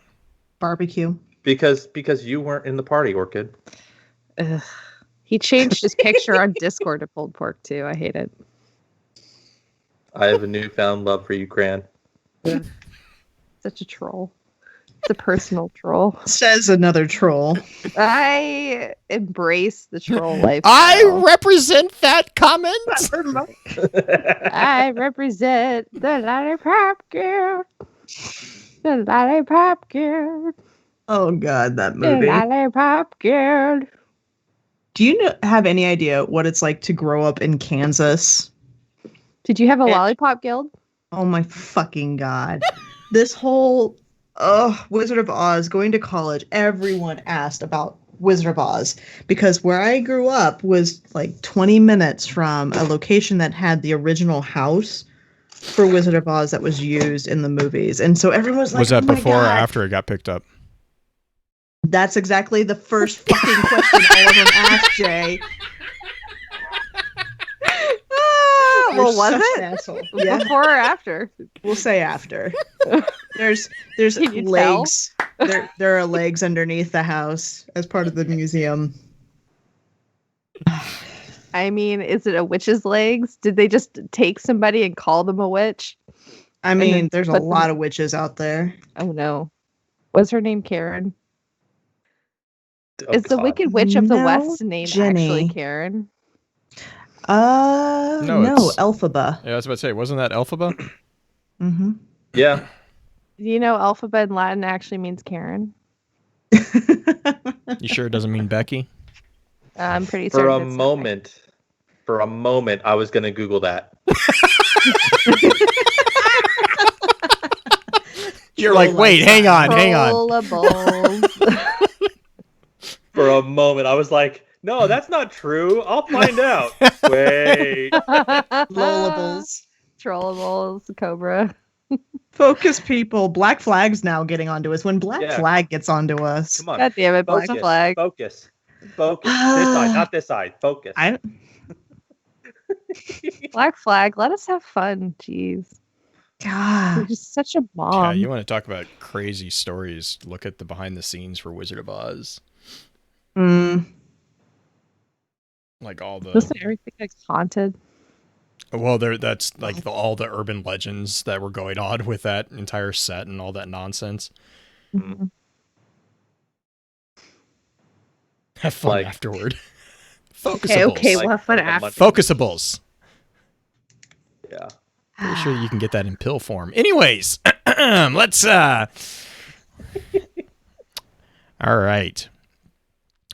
Welcome to Focus Fire Chat, recorded live on October 16th, 2020, over on twitch.tv/Focus Fire Chat as we continue our discussion over the remaining half of the lore book Duress and Egress. This particular episode will serve as what we have come to call the advanced session of the week's exploration. Congratulations to those who have signed up for a deeper dive. Before we go any further, however, let's run through a quick introduction of who all we have with us on the show. As always, this is your host, Blue Crew 86. And this is the bow slinging, hand cannon, trying to figure out how to use it again, green eyed music lover. This is the, I guess, Otter Mom. Hey, it's Orchid. Yeah, Otter Mom. Hey. And last Otter but- Mom / awkward aunt of the show. Apparently, that's what. Yeah. Oh, people call okay. it. Is that how the family layout is gonna go? I'm apparently mom. Yeah. I'm the concerned aunt. Yeah. I think that's Yeah. what it is. Well, last but definitely not least, in the hot seat as guest co-host, we have our good friend I Am Elemis from Guardian. The other half of Guardians of Lore, I believe, is how Orchid called out the on the tweet. Elemis, how are you doing? I'm good. Considering how this has gone, I'm good. Yeah. He had his talk of Supernatural with you. It almost turned into a Supernatural podcast during the halftime. I'm sure we could have a podcast on Supernatural. There's enough content there. 15 years worth. Mm-hmm. That is Like too much. What? Like I said, Orchid and I can go stream Destiny while you guys Yep. go do that one. We'll go play Destiny. Bye. Over 300 episodes. Oh man. Well, real quick before we jump into this one, this week This week we've talked about Anna, and then we're going to be talking about Vance's story from within Duress and Egress this episode. Real quick, though, before we do that, I just want to put a quick call out for anyone to check out thelorenetwork.com and give us some feedback on what you think about the site's layout. We've kind of updated it a couple times, and I think the current version is a pretty good one, but I'm curious what everyone else what their thoughts on that are. Also, please be sure to, if you like what you're hearing, give us a rating and just leave us a quick review, comments over on iTunes. As with a lot of podcasts that have been kind of mentioning this, that's really what helps podcasts the most. Is iTunes uses that to drive logarithms behind the scenes. I can totally go into that explanation off air if you want. But if you have a moment, please definitely give us a review and some comments over there. Also, please be sure to give Green's Destiny Lore audio file the same treatment as well. We just appreciate that. And actually, while I'm talking about it, go and do the same for Guardians of Lore as well. We have a whole host of podcasts over on the Lore Network's website. And if you do have a couple minutes, really honestly, iTunes, it takes no time at all. But if you have a couple minutes and you're happy to help out the Lore Network, all the podcasts over there would greatly appreciate it. It helps more than most of us can put into words when people do that. But enough with that. I know everyone is actually looking forward to diving into the discussion about the flyable creatures known as birds. Jeez.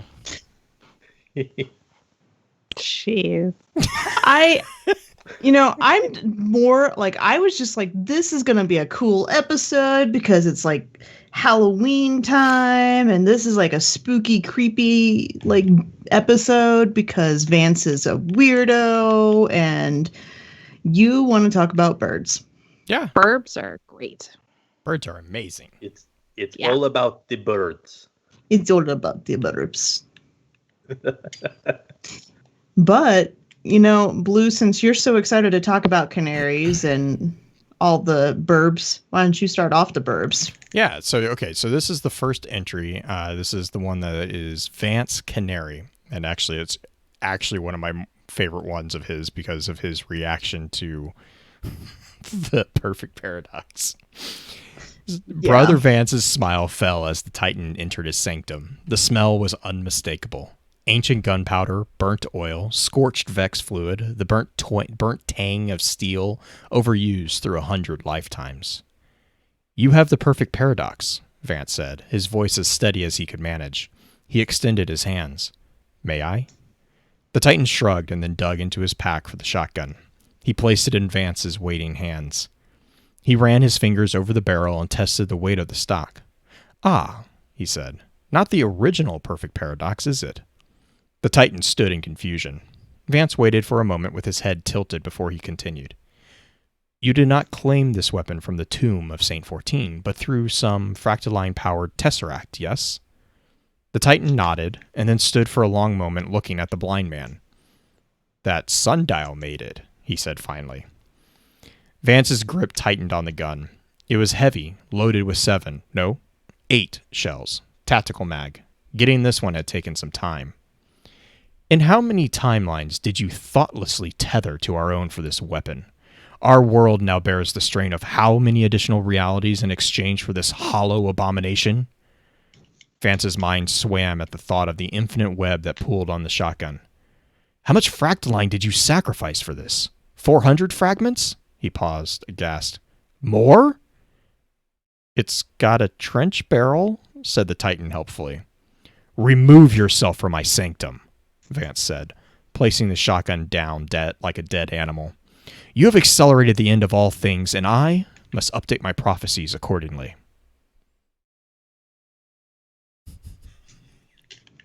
I love how Vance is so stinking snarky. Sorry, but so one of the first things that I love about this card is that the Titan literally uses nonverbal cues with a blind man and then gets confused when he doesn't, he nods and then he's like, "Oh, I have to talk." I actually think this is a bit of a call out for a lot of Oh like no, this is us in the Bungie. community. Straight Yeah, well, I up. mean, like the whole thing with Vance being a blind man, like is he actually blind was such a huge question after yeah, being one, it right? was. Like, and this card is actually the confirmation that he was blind. This was it's one of the confirmations. There's well, multiples in this. no. But I mean, this is but the first solid confirmation. Every other reference to Vance about his sight has been implied. Is never actually Right. called out that he is blind until this entry. This book was actually the three entries that like specifically called out the fact that he does not have sight. Chat, it's a god roll though. No. I like the one above it. Get this out of my sight.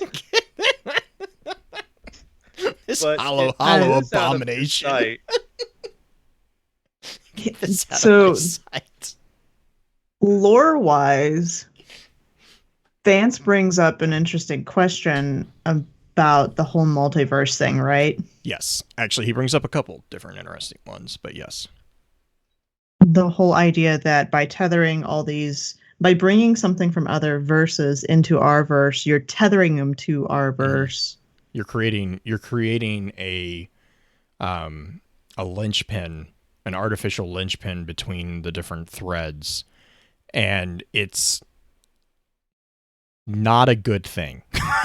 You don't want to do that. Like, and that's where that's what he kind of goes on to say is like you've accelerated the end of all things, because the end of things is when you basically create an implosion. You know, like because when you start cross tying lines and threads, it makes those threads not able to stay balanced, and it starts snarling the weave of the entire really multiverse, if you want to look at it that way.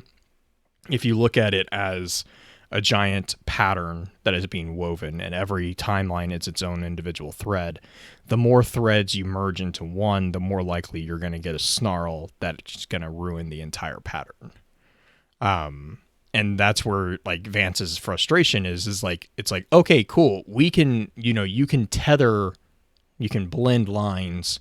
That's why the Ahamkara, in my opinion, are so dangerous, is because that's what they do, is they smush threads together. But like, you can do that a couple times and it won't be a big thing. But like, he calls out like 400 fragments, like these like huge amounts of these different, the different timelines that he's actually severed and reconnected to our thing only for a, what was it? A tactical mag and trench barrel shotgun. He's like, this is the most trivial reason. God roll though. Blue. Which is why Guardians are just advancing the end days. Yeah, it's like, Vance. Orchid proves the point. That Titan is me. I have that roll in my inventory right now. She's like, I'm looking at that I shotgun. have it. I'm looking at it in dim as we speak. Because I had to verify that this is the one. I'm like, nope. I have that roll. I'm looking at it. So, were you a Titan when you got it, or were you playing? I was playing on my Titan when I got it. This is Orchid, guys. Guys, this is me. Orchid was the one who was like gesticulating at Vance. Me too. I main a Titan. This is the exact role I have on my Titan. Yep. Almas and I are bringing about the end days on our Titan. This sounds about right. I first read this and I was like, oh, crud.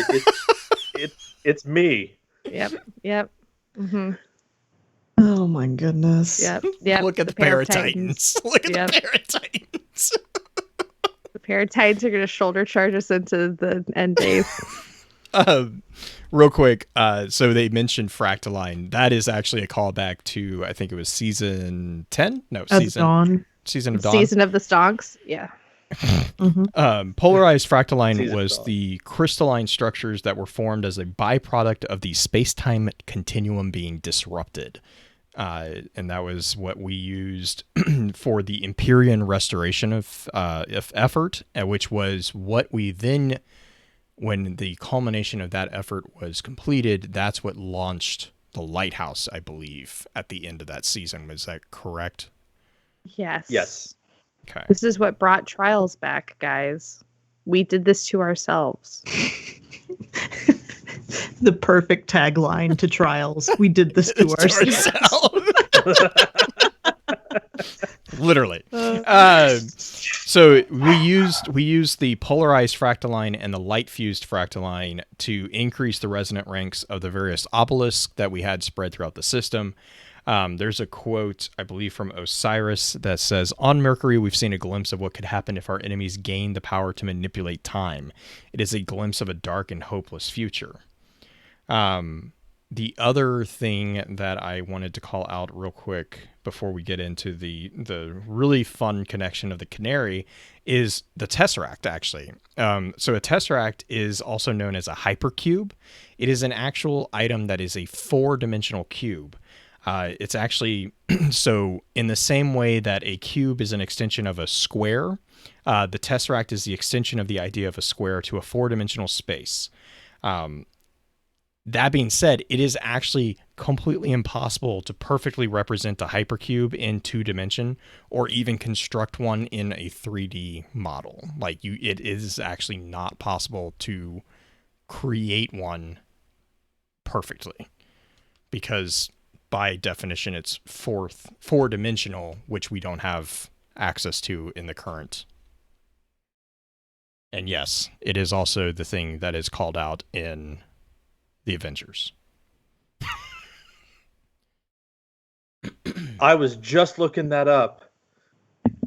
Stay out of my head, Blue. Yeah, it's like I don't even at have enough room up here for me. Yeah, looking at the picture of a hypercube is pretty trippy, actually, because basically I think the explanation that I saw was like every facet of it is its own cube, but then it's also it's a cube that is constructed completely out of cubes, is I think the best way I could describe it. It is like looking at a Rorschach and a Magic Eye painting put together.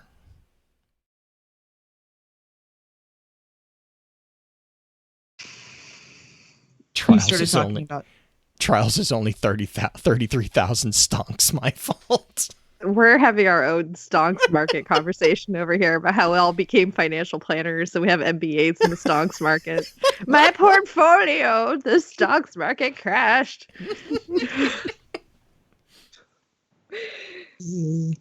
So you are so excited about these canaries, Blue. Yeah, so and the coal mine thing. Yep. This one, so like the interesting thing for me, or the kind of like the really cool thing to see with Vance's particular stories, is that every single entry is a callback to a type of songbird, or it has something to do with birds. The first and the last are specifically about songbirds. The second one is about actually prophecy with birds. But this one, and so what you kind of start seeing here is within the story is the presentation of Vance as literally a canary in a coal mine. The reason why, there's some really cool history behind the use of canaries for that specific purpose. But the big thing is that, again, this is tying into this kind of concept of Vance as a early warning system. So the question therefore for me jumps to, well, what is he being a warning system for? I mean, that's what he's calling out with him writing out his prophecies too. Correct. Yep. That is his call out of what he's doing, but some people could read that fairly easily as he's just copying Osiris because Osiris wrote prophecies. He is. I would say that he is not necessarily copying. He is following in the footsteps of Osiris. The prophecies that he writes are similar in scope, but different because he is using... Osiris's prophecies were based off the infinite forest and the probability machine and matrix within that structure. Vance's are based off the musical resonance that the lighthouses present and stuff. You don't know that. He says you don't know that. Like that was the entire Trials and Tribulations was his using the musical tones. But that he was writing about it and he was researching it, but he never called out that he was writing prophecies on it in that book. This is the only, okay. I don't remember at least. So in this one, he calls out the prophecies, and the entire card for Canary talks about the idea of tethering these timelines together and whatnot, and that his prophecies for the end of all things are based off of the changes in that. So he's doing the same thing that Osiris did. He may not have been in the Infinite Forest during any of these prophecies, though I don't think Osiris necessarily was for his either. Yeah, I guess my reading of the connection between the prophecies that Vance writes and the lighthouses is connecting back to something that is going to be called out. I believe it's in the very last one, the infinite simulacrum. Which is a device that he actually constructs in Trials and Tribulations. It's chapter 9, the Inspire entry. He calls out that when he's constructing the infinite simulacrum, he is basing that off of the concept of simulation seeds and Vex architecture to create a miniature pocket forest. That then correlates with the notes and schematics that were derived from Osiris's lore. He also uses the information from the new lighthouse as well as the structure of the old lighthouse to create that thing, which then is going into his writing of newer versions of the prophecies. He goes on to say that within that particular thing, he goes on to say that he could hear the inspired voices weeping not with tears, but in the low ceremonial hum he had come to associate with death. He closed his eyes and saw what was to come, which is where my mind made the connection for the prophecies being derived from the tonal responses there. But yes, you're correct. It's not specifically stated that Vance is writing the prophecies based off that, but that was where my connection between the two was kind of created, was because of what he created within the old lighthouse, and then also the merging of that creation with his knowledge of Osiran lore. And then now we're seeing him talk about his prophecies. Like, he calls out that what he is seeing within the Trials and Tribulations entries is what's to come, which is the entire point of prophecy. So that was where my connecting those two dots was. I think we should do a quick ad break real quick before we move on too terribly much, because I'm sure we're going to talk about the prophecies further, especially with Tesseri at the end. But let's do a quick ad break for our either sponsors or other shows within the Lore Network.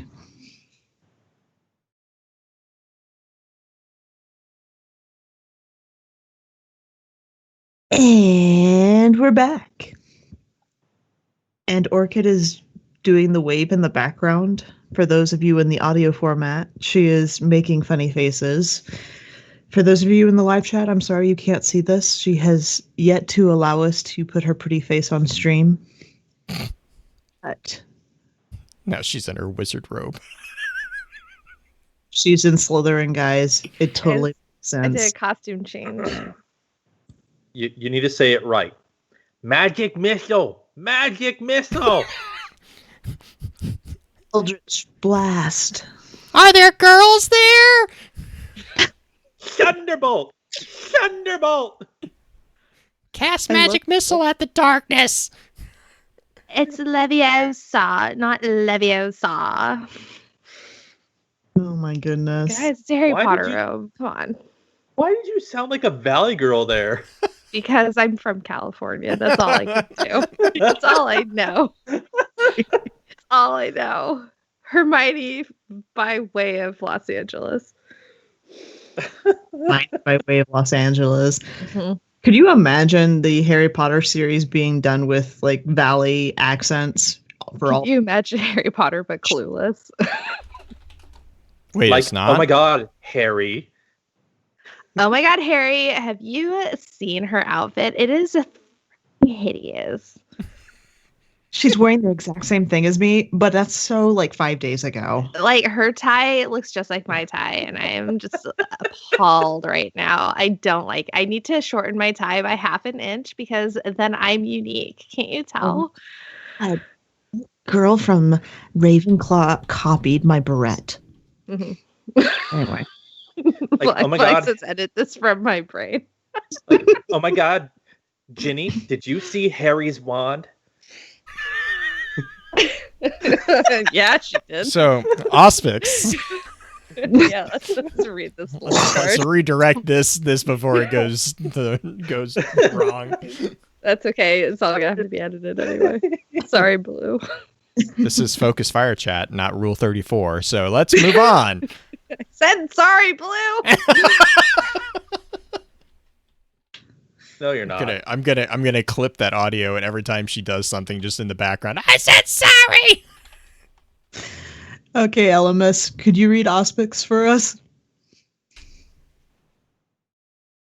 Yeah. The music rang clear and true. Brother Vance listened, his face a paroxysm of glory. It repeats, he whispered to himself, and the young warlock, who was bent over the infinite forge, diligently crafting weapons from another age. She listened politely, but heard nothing. She went back to her task. Why do none pity the phoenix? The warlock looked up, startled. Vance was across from her, though she had not noticed his approach. His question came with no preamble, as if the two had been in the midst of a conversation. I'm sorry, offered the warlock. Endless rebirth, true, but each matched by a fiery death, Vance said. No sooner does it clean the ash from its feathers, does it fall again to flame. The blind man turned and bathed his face in the glowing sunlight that streamed into his sanctum. And none speak of its song. The warlock thanked Vance for the use of his forge and stood to leave. You are more than welcome, he said, without turning his head, though his vacant smile had grown kind. He gestured toward the tomes and scrolls on his desk. Help yourself to a prophecy, friend, he said. I believe I have finally finished my studies. I believe I have finally finished my studies. After talking about rebirth, music, the spheres, phoenixes, Harry Potter, and Harry's wand. Gross, Vance. All right, Blue. All right. I know. Yeah, I got a couple things. So interesting for me here is first off the Phoenix. The question of why do none pity the Phoenix is a really interesting presentation of the Phoenix mythology, because the Phoenix is always portrayed as something that power is derived from its death. In various mythologies, so there's a couple intriguing points. Throughout all of the mythology in reality about the Phoenix, there is not really anything concisely said about its song, which is an interesting thing for Vance to pull out here. The other thing is that the process of a Phoenix their rebirth is very different depending on whether or not you're looking at like an Egyptian mythology or the Greek mythology or even the later Roman mythologies. There's different processes through which the bird will go through the resurrection process. The Egyptians have it flying and carrying the former phoenix in a ball of gum to light it on fire and then being reborn within that. Whereas the Greeks actually have the more stereotypical, probably the more well-known one, where the bird will die itself and then rise from the ashes. So there's a couple different really minute details there that differ there. The intriguing connection there is obviously the connection to Guardians with the Phoenix. Vance is not the only person to call out the connection. Shax is very, very, very quick to point out the connection there, to the point where a lot of the imagery within the Crucible is of a Phoenix. The bird, the entire sigil of the Crucible is arguably a Phoenix. You could also comment that it's an Eagle of Power, but the Phoenix makes more sense given that the particular, I think it was the Binary Phoenix class items I think it was the entire armor set from Crucible a while back was the Binary Phoenix. Because it's the binary, like the Phoenix sigil and the Eagle of Power are very similar in aesthetics. So whatever. The other call out for me here is Auspix. An Auspix, which is the title of the card, an Auspix is specifically an augur of ancient Rome, with special focus on those who interpreted omens derived from the observation of birds. So these were the people who would watch birds as they fly, and determine, basically based off those natural signs, what the indication of divine approval or disapproval of different events or different upcoming events would be. So yeah, that would again tying into this theme within Vance's story of avian inspiration. I do find that he is focused very heavily on song. Given Vance's history and Vance's story that we've been given within Destiny 2, it's not a surprise, but I do actually like him calling out the really odd thing about the Phoenix, and no one ever speaks about its song. You guys mentioned Harry Potter. Harry Potter is actually one of the very few stories that has a nod to the Phoenix's song actually doing anything. Most mythologies, like the only mythology that references its song is the Egyptian mythology, and really all they say is that it's beautiful. There's no inherent power mentioned about it. It's just, it was called out that it was a beautiful song. Like that's it. I don't know. I mean, it's interesting that none speak of its song, which I don't know if Vance is more so commenting on the power aspect of it, or if he's more so commenting on the fact that because his blindness, that is something he thinks through auditory. I definitely like that interpretation of it too, because as a person who doesn't have the sight or doesn't have sight, a lot of representations of Phoenix is about their plumage and about how like beautiful their plumage is, and all that. And so for Vance, I think you can also see it as a nod to the accessibility of those mythologies for someone of his position. I like that interpretation. Yeah, I think the idea of him bringing up the Phoenix is more of the idea of he interprets the world through a different set of, he focuses on different things than we do. So other people who are studying the world, such as like Asher, would be very much so data-based through a visual perspective primarily, whereas Vance has been studying it through auditory resonance and listening to the lighthouses and everything, the vibrations with that. I think my favorite thing, this is just kind of a funny definition for everybody, the paroxysm. A paroxysm is a sudden attack or violent expression of a particular emotion or activity. And so Vance is sitting there just reading along, and then it's just like, ah! It's his eureka moment. Mm-hmm. It is his eureka moment. Hey, Orchid.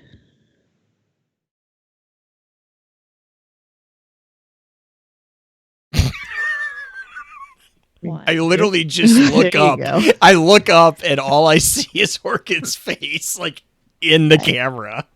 Yeah, she just leans forward and gets like real big-eyed. You ready to talk about the creepiest card in the entire book? This is my favorite card in the whole book. It is kind of my favorite card too. Oh my gosh, when I read this card the first time, I was reading it during lunch at work. Like the first day it came out. And then like shrieked, yes! And everyone's like, what the hell is wrong with you? And I'm like, it's so good! It's so metal.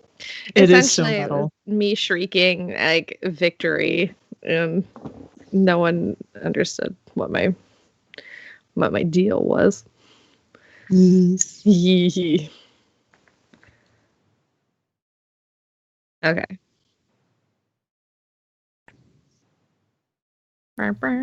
So do This you want is to read the card? Passeri.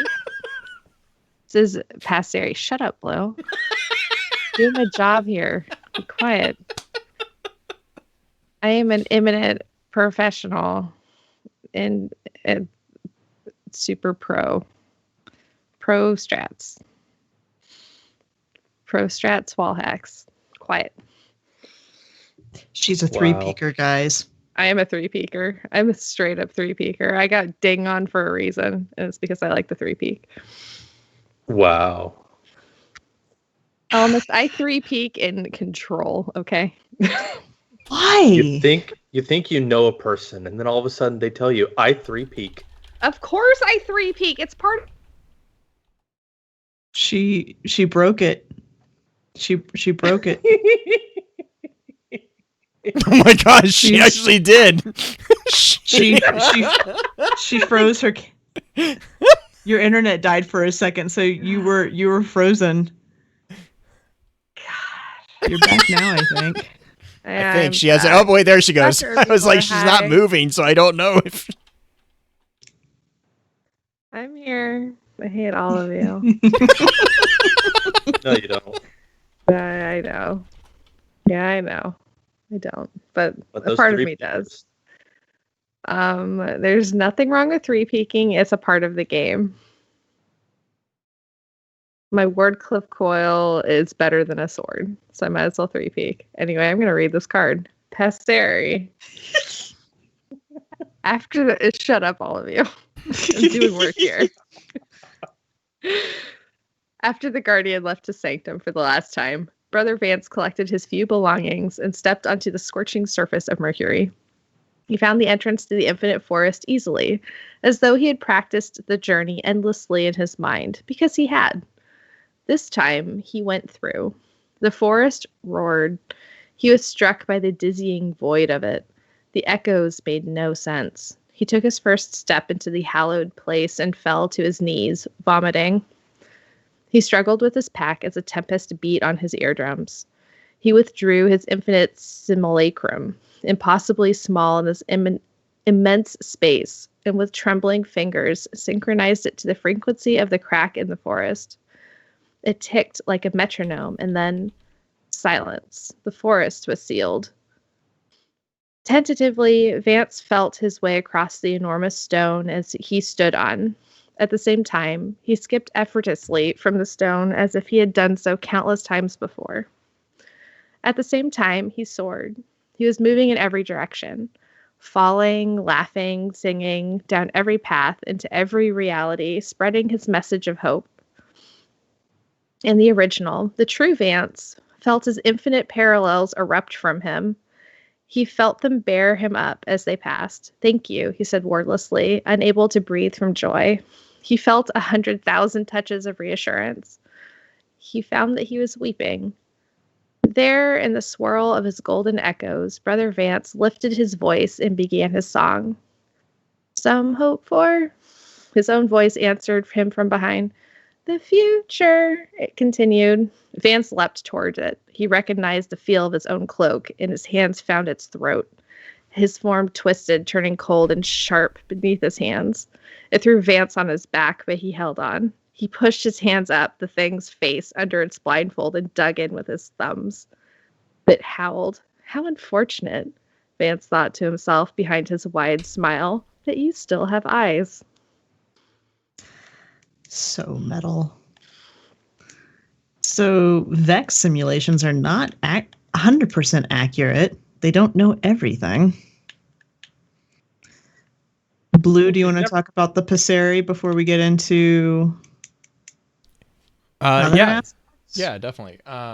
Real quick, let me jump back over here. So Passeri is, I think we kind of mentioned this a little bit of at the start, but Passeri is a suborder of bird that includes all songbirds. It is also referred to oscines. This group contains about 5,000 or so species all over the world, in which basically the main characteristic is the vocal organ is typically developed in such a way as to produce a diverse and elaborate bird song. There are, if I'm remembering and reading this breakout correctly, there are basically two major lineages of perching birds, which are called passeriforms. The other one being the Tyrani.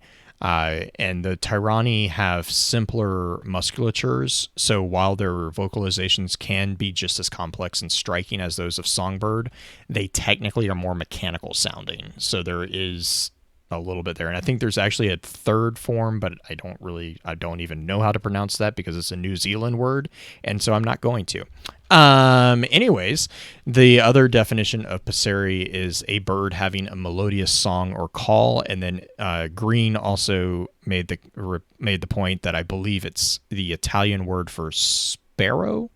Is that correct, Green? Is that what it's literally in Italian? Yeah, it's the translation.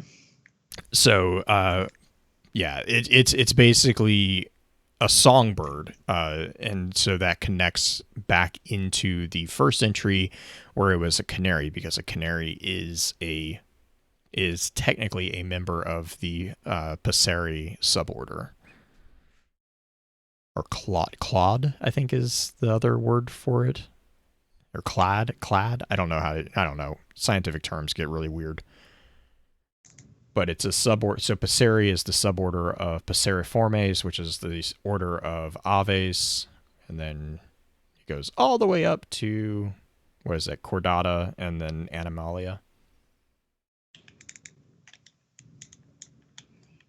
And then, did you want me to talk about the simulacrum, or is that? Yeah, we can. I mean, it's just a method of like receiving data, right? Like it's just a it's just a machine. Yeah, so it's like, I know you called out the simulacrum as the term simulacrum is actually the image or representation of someone or something. So it's actually it's a simulation. Within Destiny's lore, the infinite simulacrum is actually a device that he built from bits of simulation seeds and Vex architecture to mimic a pocket universe. So it is quite literally a miniature version of the Infinite Forest, with the understanding, obviously, that because it's a miniature version, it's not nearly as powerful, but it creates the simulation of a pocket universe. So it's not actually a pocket universe, but it allows him to kind of tap into the probability logarithms that are offered within the Infinite Forest. Again, possibly to give him access to something similar to what Osiris uses for his prophecies. It's an iForest Mini. What's that? Brought to you by the Apple line, the iForest Mini.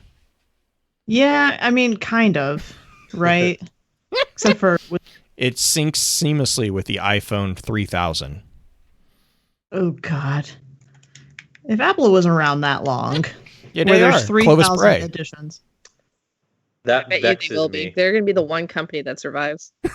They're the Braytech. They are The Braytech. Traveler is Apple confirmed. It's just Yeah, Steve that's why Jobs. there's Either that or Tesla. That's why there's a giant chunk of it missing.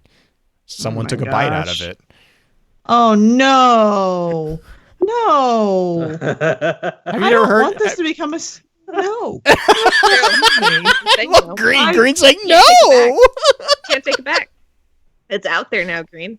I don't like it. I don't like it. I just don't want it. You know, God, I don't even know how to. I don't know how to Bray was segue out formed of from the this. acquisition of Tesla by Apple. Continue, Green. So I know that I have an easy segue. Let's talk about the fear frequency because I think that sound made you kind of cringe there.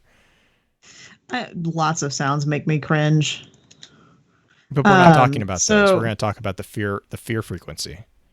Yeah, so Vance points out in the card that he fell to his knees because of the echoes and vomited, right? Like that is called out pretty early on in the card. And the interesting thing with that as far as lore is that there's an actual scientific thing where sound can cause you to become sick. And it's not necessarily auditory sound for human hearing because our ears are only capable, because of the philia, only capable of hearing at certain frequencies.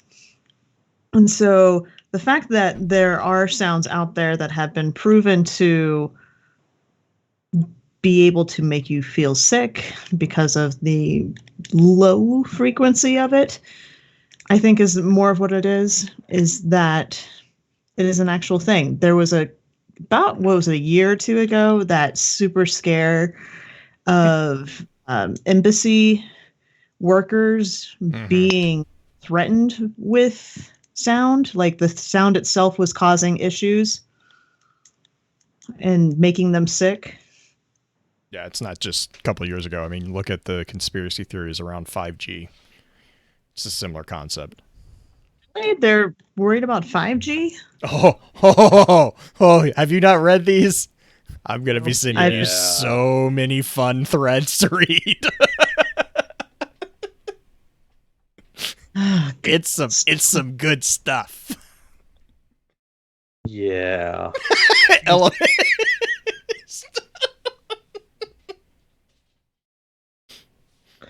Interesting.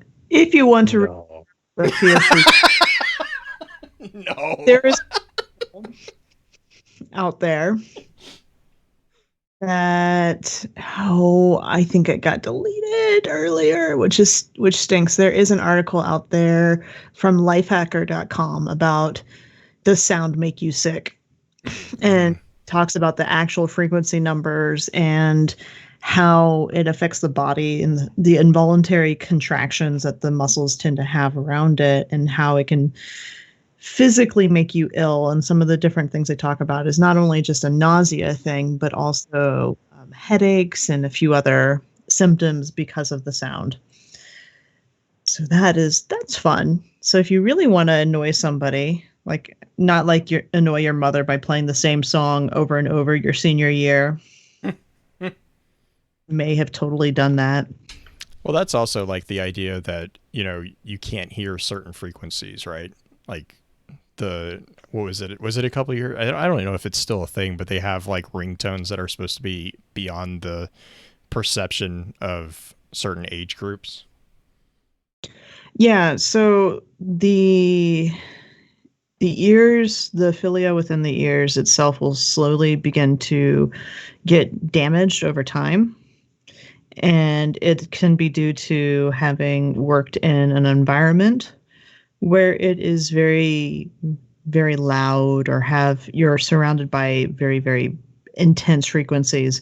Band directors often lose their hearing after a certain age, after having taught so many years, and they have to wear earplugs if you're wanting to preserve it. I actually wore earplugs when I was teaching, specialized ones that just cut out most of it. But yeah, you can injure your hearing pretty easily, and many older folks who have gone through life and may have gone to Woodstock or may have listened to the good old radio a little too loud can cause major damage to their ears. As Dancing says, yeah, those hearables can be nasty.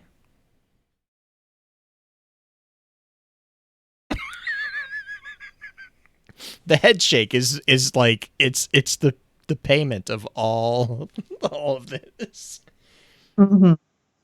But yeah, actually, that's actually something that I have had a conversation with neighbors about with my 7-year-old, because he likes helping out over there. Oh, well, actually, it's about like when we do yard work. So lawnmowers have a certain volume, and as like younger kids, they actually like that's why it's so important to have earphones, or not necessarily earphones, but just covers over their ears, is because you can actually irreparably damage their hearing with something as for us as simple as a lawnmower, because we're kind of used to it, but it's literally something that can damage that. This is true. Yes. No, chat was very concerned there for a second. I do not talk to my neighbors about Destiny lore. No, that's I do. Dancing was very Keep them concerned away, don't there. worry. Very concerned. Or can Amazing. So Brother Vance moves through the forest. Are those echoes? Because he has multiple instances of himself break off, where he's simultaneously skipping, flying, walking, vomiting. All of this is all happening basically at the same time. Is that echoes of himself, like Osiris echoes, or is this just the Vex simulating him and he's able to witness it all? Which, how is he witnessing it all? Yes. Yeah. I mean, that gets into the argument of what is an echo. Is it a Vex copy, or is it something that, I mean, because up until this entry, we had all assumed that the echoes were something unique to Osiris. But if the echoes are Vex copies, you're getting there. Keep going. But Osiris used his echoes to accomplish things that he did. I hate the Vex. Wibbly wobbly. Actually, Timey-wimey. I think technically they're reflections, not echoes, because echoes is. I'm looking real quick. Yeah, echoes are reserved for taking kings. Reflections are the things that are suited for traversing the sundial. Semantics. It's important, though. It is important. That was from maintenance operations log. Osiris translates the reflections as a manifestation of light, and the echoes as something that is reserved for taking kings. Ambre.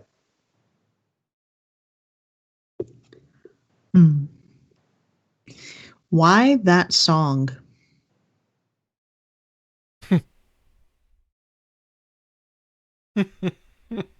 Because it wasn't in the original soundtrack. It was in the D2 though, because that was the Easter egg in the very first mission. Is the old bar played "Hope for the Future" Yep. ad nauseum? You could stand there. That, and it's in the Lost Sector right next to Spider. Mm-hmm. Oh yeah, I forgot about that. The bar, the disco. Yeah. I love that. Honestly, I just think they like throwing that song in wherever they can. Because they can. Just because they can. It is the only song in Destiny that has words. It is. That is within the game. I really don't like the song. Well, I mean, technically 7 Hells and 7 Heavens have words, but they're not in the actual songs. Right. That's what I was... Yeah. Because Because that was a separate entry, right? That was not considered part of the Seven Hells, Heavens, right? Yeah.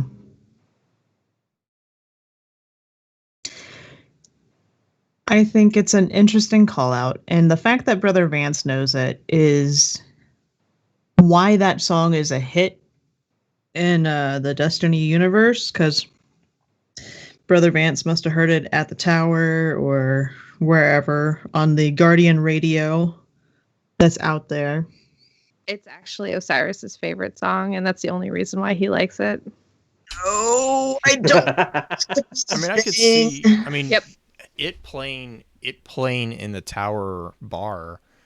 It would make sense that then Vance would have experienced that song.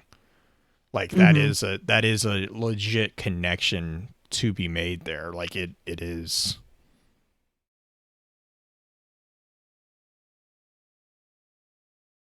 Do we want to talk about Vance putting out the eyes? You mean Vance's redemption as a character?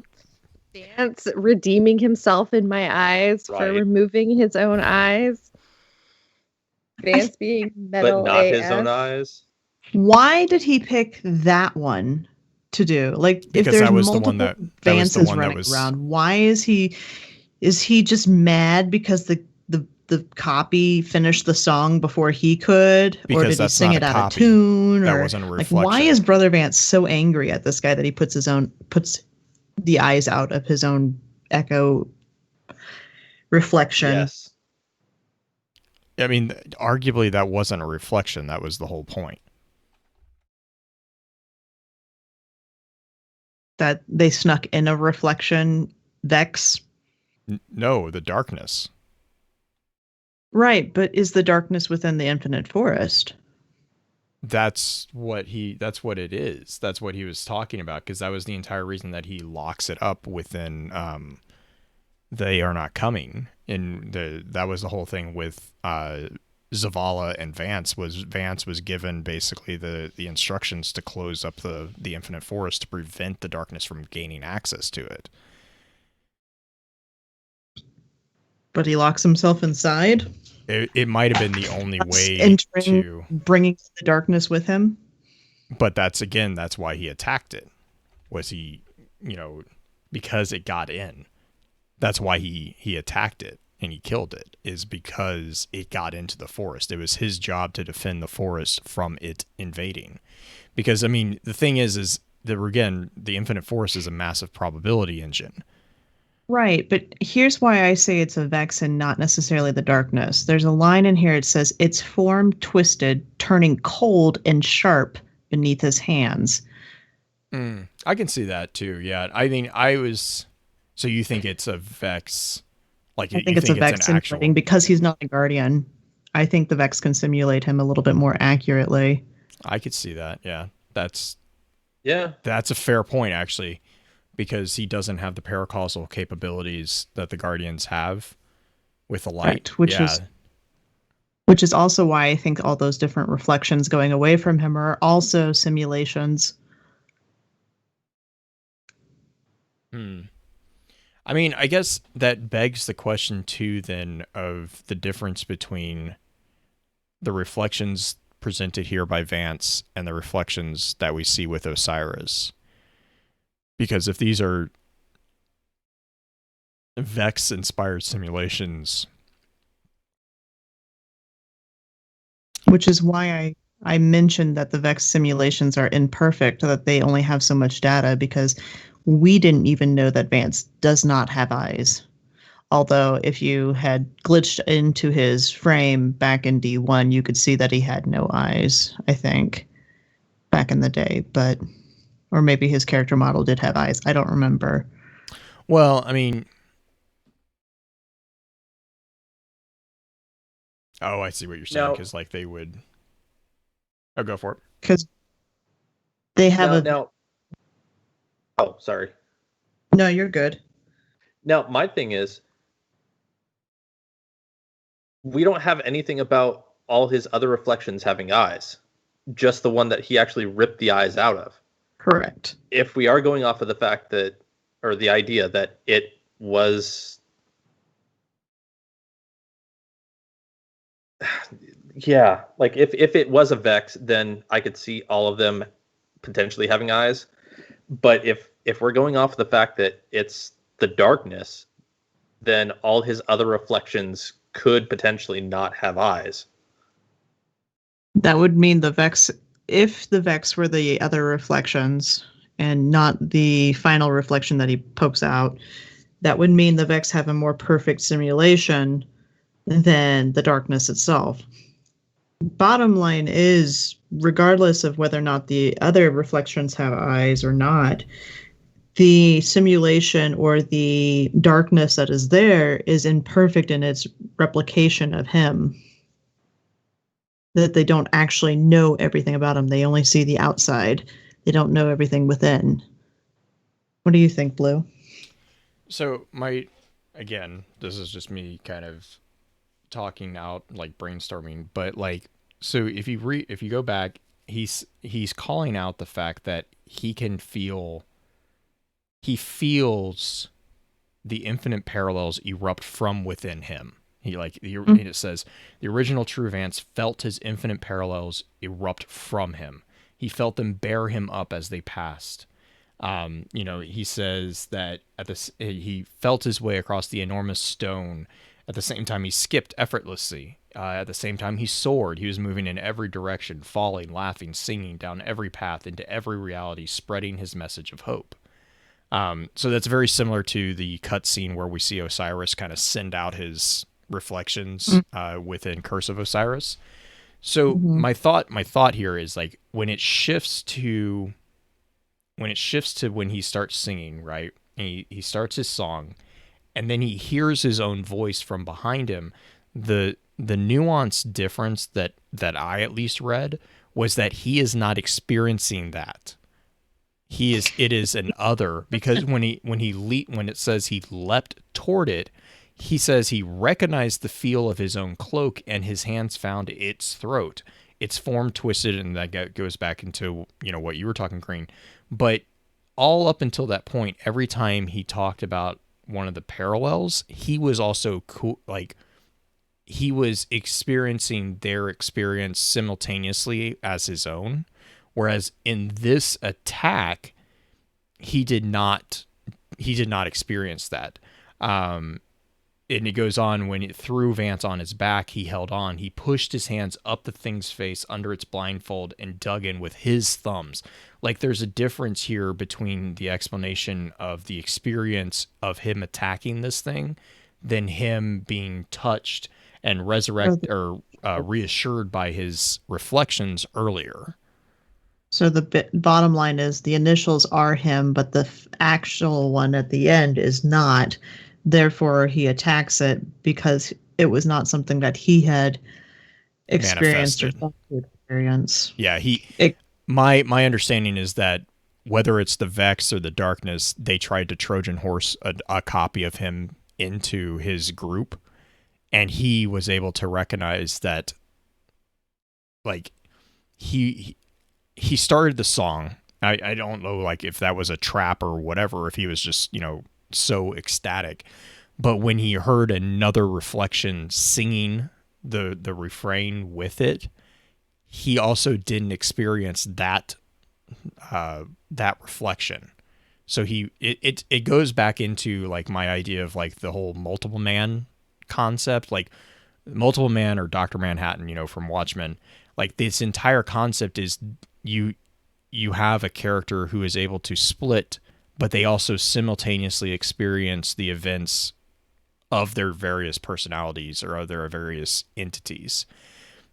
And so you have someone who's basically trying to disguise whatever as one of those. But that entity is not part of that, like, that hive network mind. And so as the original, Vance recognizes that and attacks it. Right. And given the fact that this is where I totally do see what you're saying about it being a Vex. because of the call out for it being cold and sharp. But I do like the reason why I still really hold that this is not the same as the Reflections is because of that slight shift in the way that it's described. Because like the original, the True Vance felt his infinite parallels. You know, he felt them bear him up. You know, he was able to talk to them wordlessly. And that's like that euphoria. He starts the song, and then he gets answered from behind him, and I just constantly am getting this idea of like he's like, well, what is going on? You know, Alamist, I want you to talk about what you put in chat real quick, and I want to talk about this. Okay, so like all of the other ones that are actually split from Vance would be the actual Reflections, and then it talks about the final one. Its form twisted, turning cold and sharp beneath his hands. Vex are typically like rounded off and aesthetically pleasing. So what if it happens to be a new enemy type? A warrior Vex? The Veil? No.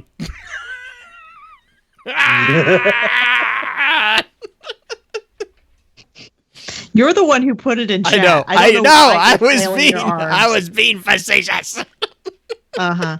Actually, I want to know. I want to talk about something else too. You mentioned the idea of the multiple man and how Elamus brought up in chat also that it's like a hive mind, which begs the question: is the concept of the Vex and the hive mind part of a supercomputer simulation aspect, or is it something unique to the Vex? Because if Osiris and Brother Vance can both do that, then the concept of having a hive mind split from a singular entity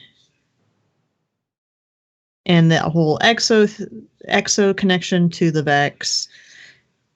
Now my spinfoil brain goes Clovis Bray, Vex. God damn it. Clovis because is the darkness? Well, I mean, you have Clovis Bray creates a lot of problems. They solve a lot of problems, but they also seem to create as many problems as they solve. Wayland Yutani, what? I know that the Vex were there first, though. So if the Vex were there first and the Ishtar Collective was the one studying them, trying to figure out what's going on with them, and they discover these aspects, timey-wimey, wibbly-wobbly, the Vex are just us traveling back in time and causing our own problems. But if it's like the Merchant and the Alchemist, we've already done this problem. Yeah. So it's destiny. But is it? Is it? Ah! I hate time travel. This is why I hate Vex. Yeah. Well, that's why until Black Flag did bring up something else about the potential of it being the darkness. What he says, what does baptism in the darkness do? Like when you saw the Taken, it perfects you. So if the darkness was trying to mimic Vance, a perfected Vance would have eyes. Is an argument to be posited for it being the darkness is because they basically present a perfected form of Vance. But they don't. They present a perfected form in a venue or an aspect, not necessarily the physical aspect, but in an aspect of the character and the behavior of that person or thing. Right. Like they're fixing a problem with the thrall being too easily shot down, so they make it to where the thrall are moving around sporadic. Scions. I mean, they're all still easy to shoot, right? But Says you. Seriously, I ran with Orchid the other day, Altars of Sorrow with Ruinous Effigy, and just stood there like Blue was. That was the most fun of doing nothing I have done in a while. What was this? Ruinous Effigy during Altars of Sorrow. We were getting her tier 5 done. It's so fun. Like you literally just Love stand, Ruinous Effigy. just stand in the valley, and they all run to you. You're like, yes, come to me. Same with It's- Witherhoard. Witherhoard is Yeah. great. Yeah, but Witherhoard isn't as fun as like running into a batch of enemies and then just like holding the button down, watching them evaporate before your eyes. Yeah. It's much It's more not- satisfying. Though that it way. does help if someone is running Witherhoard and you're running Ruinous Effigy. This is true. Yeah. Ooh. Yeah. Oh, yeah. No, there was a couple random altars that I was running, and we had 2 Titans who were running suppression grenades, and they also had Witherhoards, and I had Ruinous. So I literally would just go stand in the bubble where everything was Ooh. spawning. It was absolute chaos. We got through so is many. fun. We got through so many tiers so fast that way. How do you tank as a hunter? Put on Ruinous Effigy. Yep. Ooh. Then you can be a bouncing boot ball. Yeah. Just ask Cole. Strategy for taking out the Shrieker still is so obscene. Did you guys see that tweet? Whenever Cole and I run the interference mission, she always runs Ruinous Effigy, and then when we get to the Shrieker in the tree room where Eris is normally, she just jumps up and down with the sphere expanded. And it looks so stupid because she can't stay up there very long, but she does a ton of damage. So I'm standing back and just shooting arrow after arrow in it, and you just see this bouncing purple ball underneath it. The best part is she died at the end. She did die at the end. Serves her right. Anyway, Jeez. do we have any other thoughts about Brother Vance and his transformation before we kind of wrap up everything? I have. Yeah, go for it, Orchid. I was going to say, I think this is Bungie's way of giving him like a really nice send off. I know we've talked about all the other characters since this is the last character that we've been speaking of the 4. That they've all kind of gotten this really nice, like, heroic moment in the end. But Brother Vance has been like the weakest of the 4 characters, I really believe. And Yeah. this is like the most like badass moment of all the characters.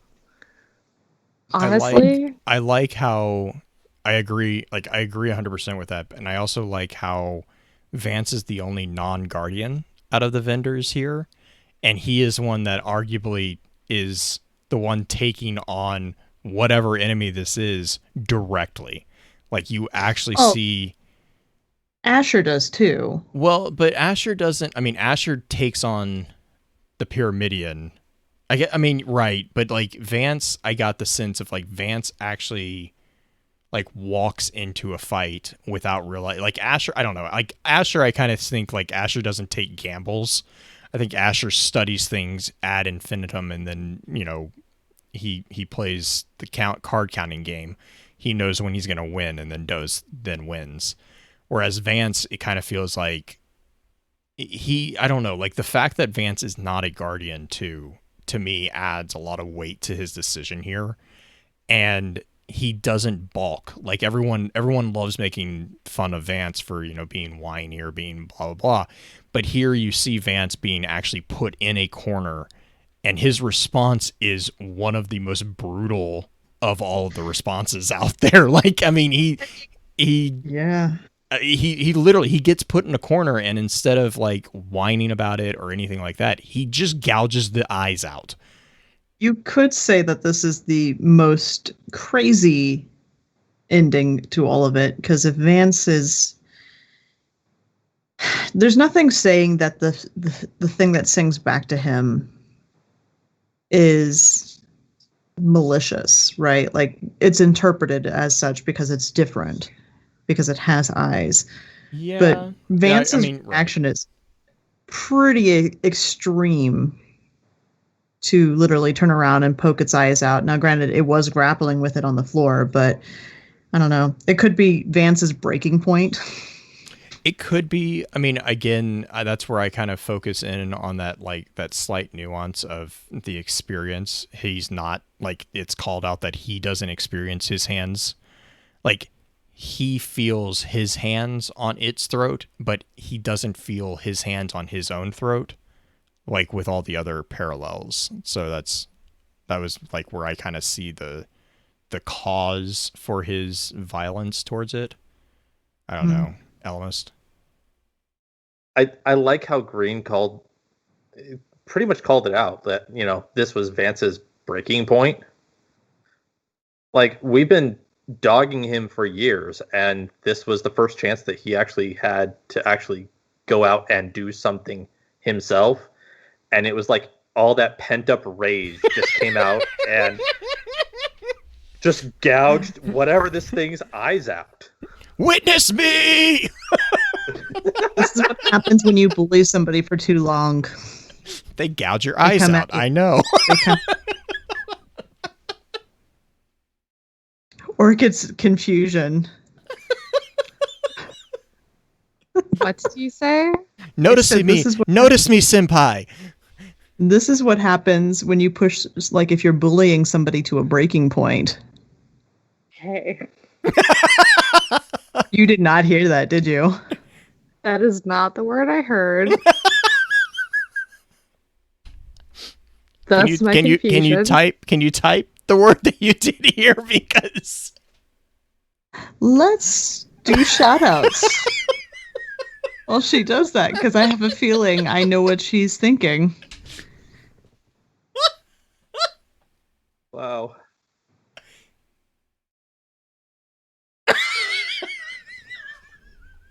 Wow. I mean, so Elnis, shout outs. Yeah. Shout out to you guys. This has been fun. It's always a blast just hanging out with you guys.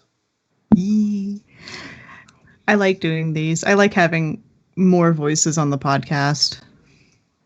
Oh yeah. Like, especially having other voices who spend way too much time thinking about the same stuff that we spend way too much time thinking about.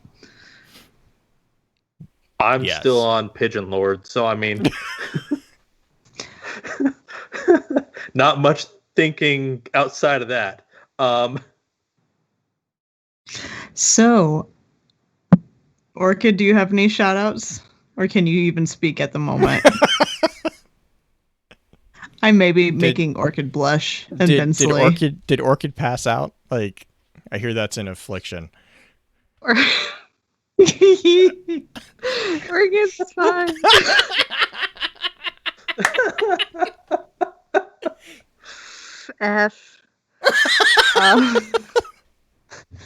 F's in chat for Orchid. God. I'm gonna shout out everybody in chat. Shout out Viru, I cannot shout that out. This is a family-friendly podcast. I mean, you can shout it out, just don't explain it.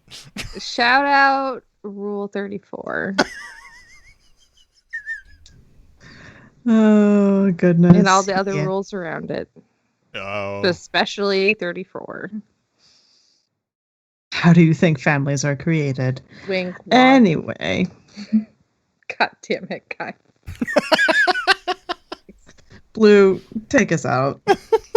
Yeah. Just again, a big shout out to everyone here, and then also a quick reminder to let us know your thoughts on our website redesign over on thelorenetwork.com, as well as a quick request to send us a review and your thoughts and a comment over on iTunes for Focus Fire Chat or Destiny Lore Audiophile or any of the podcasts that are on the Lore Network or within the Robots Radio Network as well. Actually, if you guys are feeling generous and have a bit of time to spare over on iTunes and want to just click all the buttons and send all the words, we really appreciate it. But until next time, remember, with wisdom we conquer, stand strong, stand tall, and keep exploring.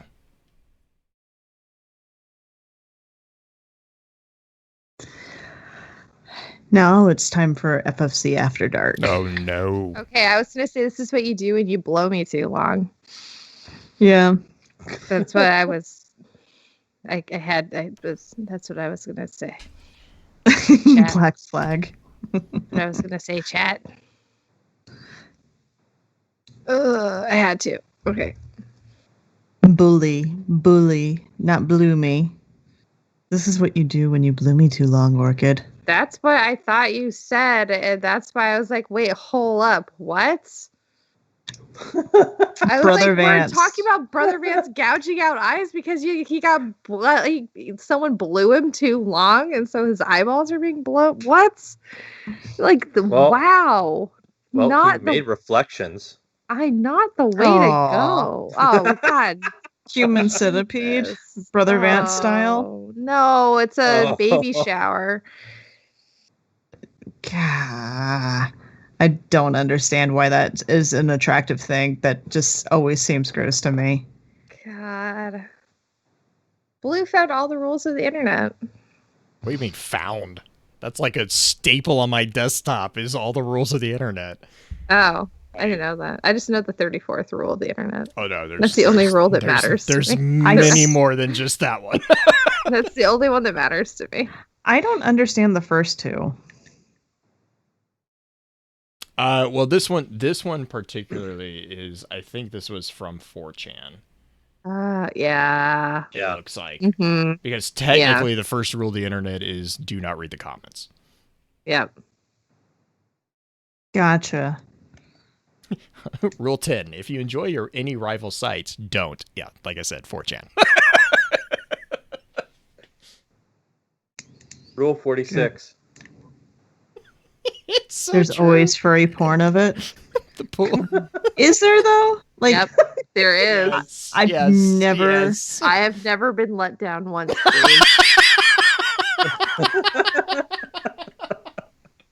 That goes back to Rule 35, Green. 35. If no porn is Yep, found at the moment, it will be made. It will be made. Why? Because the internet. And You that know there's a directly- whole... And that directly feeds into Rule 36. There will always be even more effed up Mm-hmm. than what you just saw. Mm-hmm. You do realize there's a whole musical... Well, there's a musical with a whole song about the internet is for porn. Oh, yeah. The internet is for porn.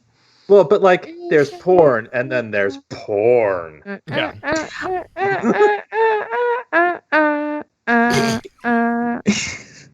I like how you actually know the tune, Orchid. Oh yeah, Avenue Q is one of my favorite musicals.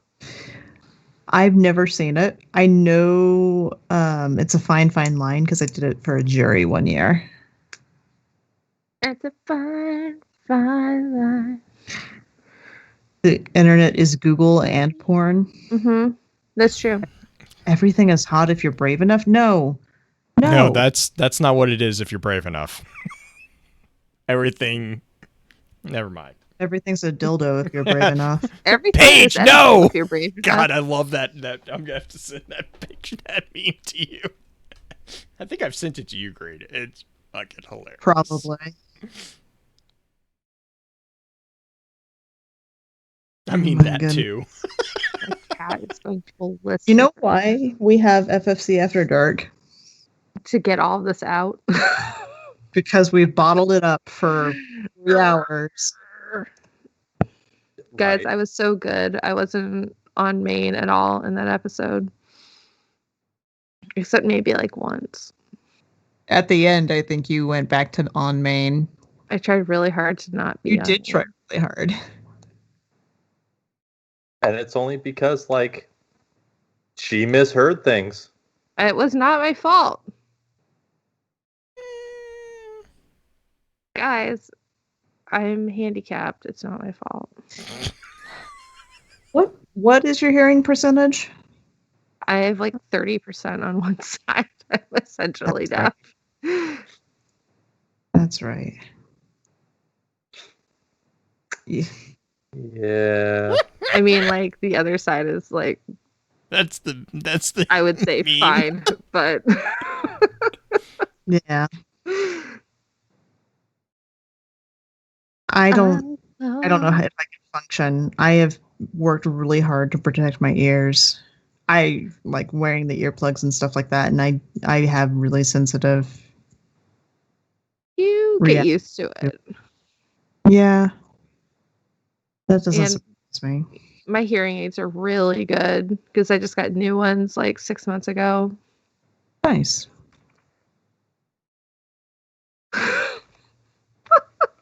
You just not. Paige, no. I just like the innocent look on her face. I know, like the really concept. Really? I'm worried for her. So I'm gonna say a phrase, but I want you to not comment until after I finish everything. That reminds me of my sister, because my sister has that kind of sense of humor and also loves to collect cacti. That was like a roller coaster of a statement. Like That's right? That was a definite Right. roller coaster of a statement. Right? That's why I said to wait until the end. Did you see the Twitter thread that I sent you guys about the teacher who's like, test is canceled because I got Black flag. shot. Yeah, I read through that one. Black Flag Blue posted a picture of a message set with the idea of everything's a dildo if you're brave enough, and it's this woman looking at a cacti. Paige, no.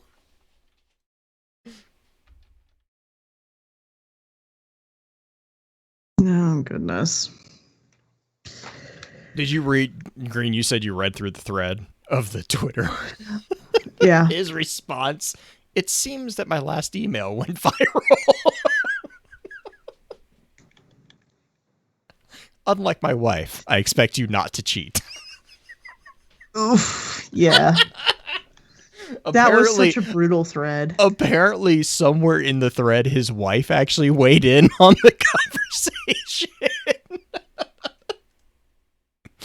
It apparently went downhill really fast.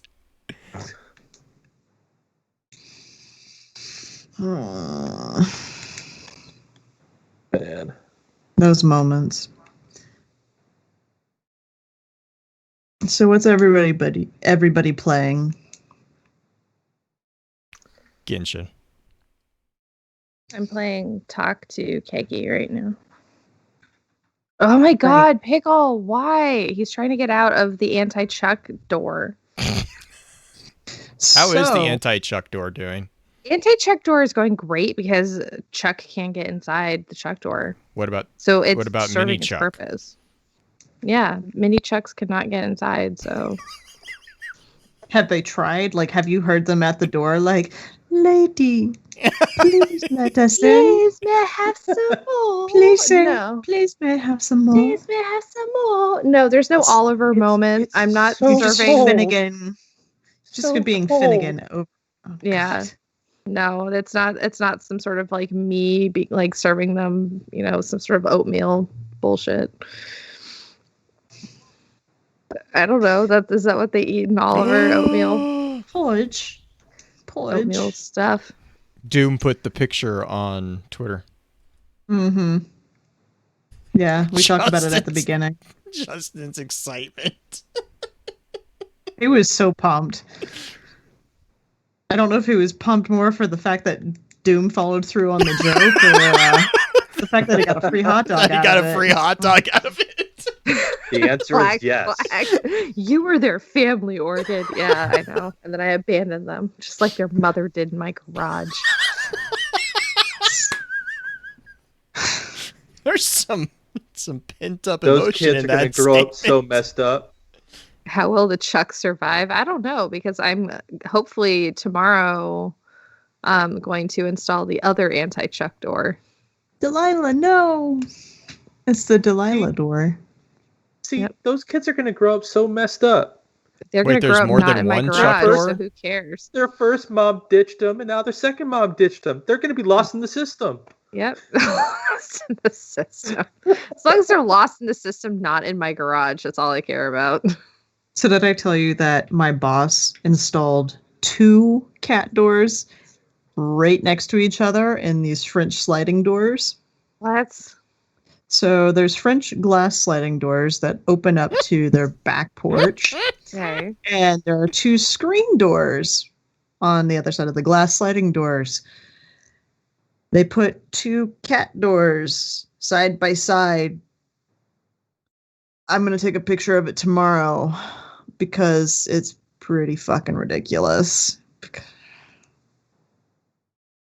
Yeah. Please do. How's the garage going? It's still broken. Oh no. Jay, did I send you that picture? Or did you see that picture? God, yes. I weighed in on that picture so many times. Tell you the story that goes along with that picture? That he had a flat tire. Yeah, which yeah.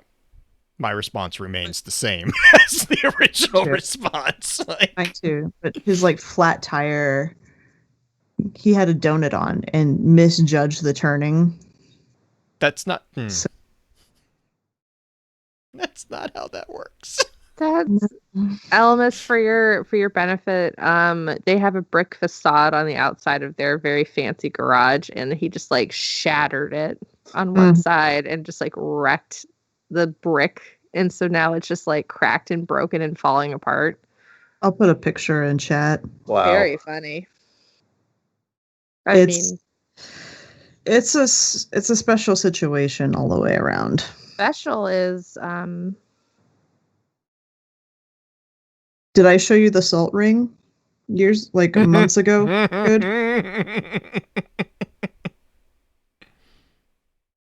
Here we go.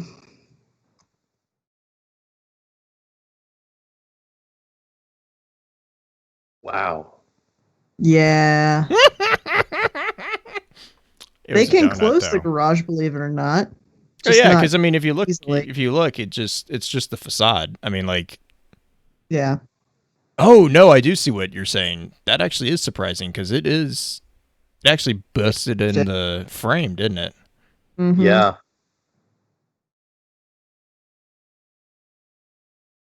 Jeez. That makes me wonder how far back that garage door was. If they can still close it after that? Well, the garage door, it's just following the track. The track is misaligned slightly. That's all. Oh, the and track, it's mostly so misaligned. It's just yeah, okay. It's just misaligned at the bottom mostly. It's still within its seat, so it'll still move, but it's not happy about it when it does. I can imagine. I'm surprised the spring is not.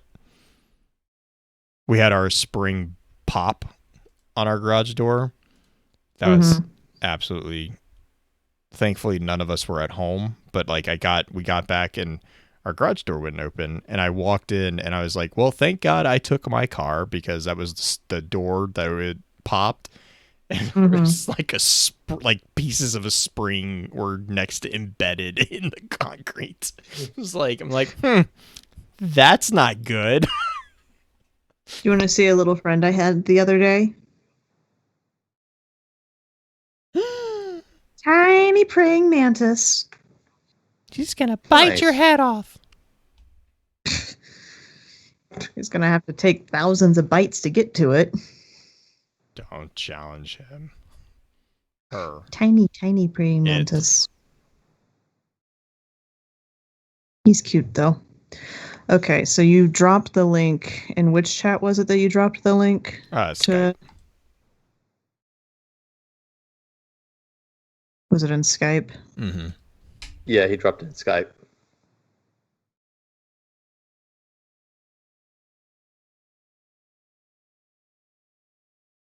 For some reason, I am confused because my Skype is closed, but I am still talking to you guys.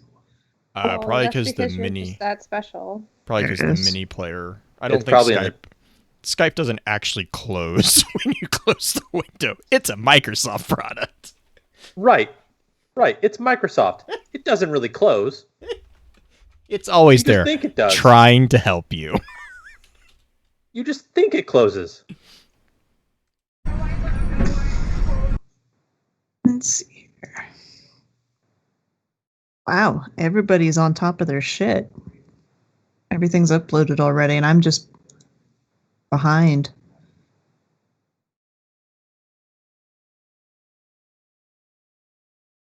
Well, like, I've got that decent interwebs. Well, I have fiber too, but I just hadn't started it until now. I'm just because normally it takes guests forever to be able to get their stuff uploaded. Oh no, like I have paranoia about that and anxiety, so it's like no, right now. Yeah. I have had multiple files lost. I hear that paranoia. Yeah. What's today is Mystic's birthday. The 17th. Mm-hmm.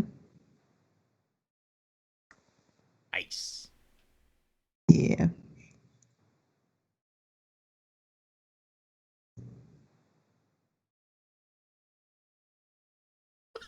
To be completely above board, like I completely forgot that we were actually recording up until like 15 minutes before. And then I looked at my phone and I'm like, focus fire. Oh, right. Fuck. I was napping until like 7:20. I'm not going to say what I was doing. I could guess.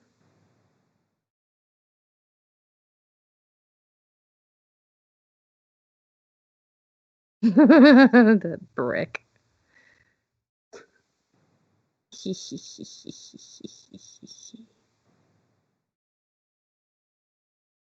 Oh, goodness. Okay.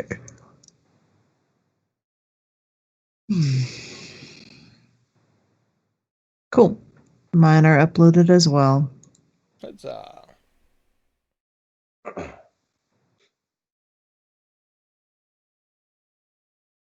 And now I'm looking up Saint 14 quotes because I want more Bert. More burp. How many hands were involved, Green? I'm not answering that.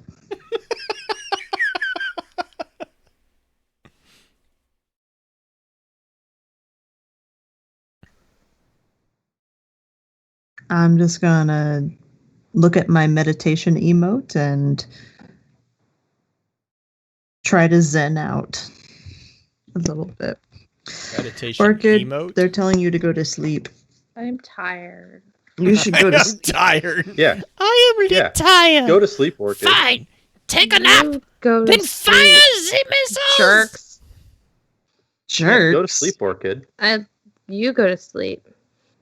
It's like 11 o'clock there. Go to sleep. Says the person on the East Coast. I was waiting for somebody to start poking at that. Yeah. It's 2 a.m. here and I'm wired. It is midnight here. The coffee didn't help that issue, though. I have a pot every Friday night on my end. Because I had to. Have any of you guys tried this stuff? What's that? Mushroom elixir mix. You're doing shrooms? No. I don't think that's sold. I don't think that's sold outside of Colorado. It's legal in Denver, by the way. Shrooms are. Yeah, I know. That's what I mean. I don't think that's sold here. It's not sold. Like, I don't have shrooms, but this is a What? It's just this conversation is just. I'm so used to it anymore. This is a mushroom elixir mix, which supposedly is supposed to help mental clarity. Is that what they're calling it now? I don't know. I just thought it sounded interesting. It It's allows like, sure, I'll you- try mushroom powder. It allows you to make connections that aren't necessarily there. You might also conveniently see things that aren't there either. Hey. Don't dog it till you try it. Nah, I've She's seen gonna wake Dumbo. up at- I've seen Dumbo. I know how that ends. No, that's acid. That's totally different. LSD and acid. Yeah, no. Don't do that. Don't do that stuff. Haven't ever done it. Don't want to try it. You can taste music and see the future. No. What? No. Are you a Vex? Are you a Brother Vance? Are you Brother Vance? Can you Can taste music and see the future? That sounds like Brother Vance shit. It does sound like Brother Vance. Can you taste all the colors of the wind?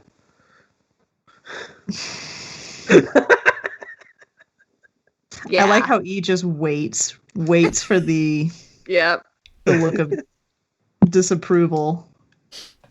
I This live is for how that. it is every single time we record. Every single time. Oh, see, I have a clanmate who I've only known for like the last month who absolutely hates dad jokes. What? So I just Oh, turned that no. up to an 11 Oh no. every time he's in chat. So, have you seen the dad jokes I've been posting on Twitter from the Oh FFC my god, chat? yes. Oh my god, yes. Okay. I was doing that mainly because I thought it would be something that you would approve of. Oh my And god, I wanted yes. something light for Sunday.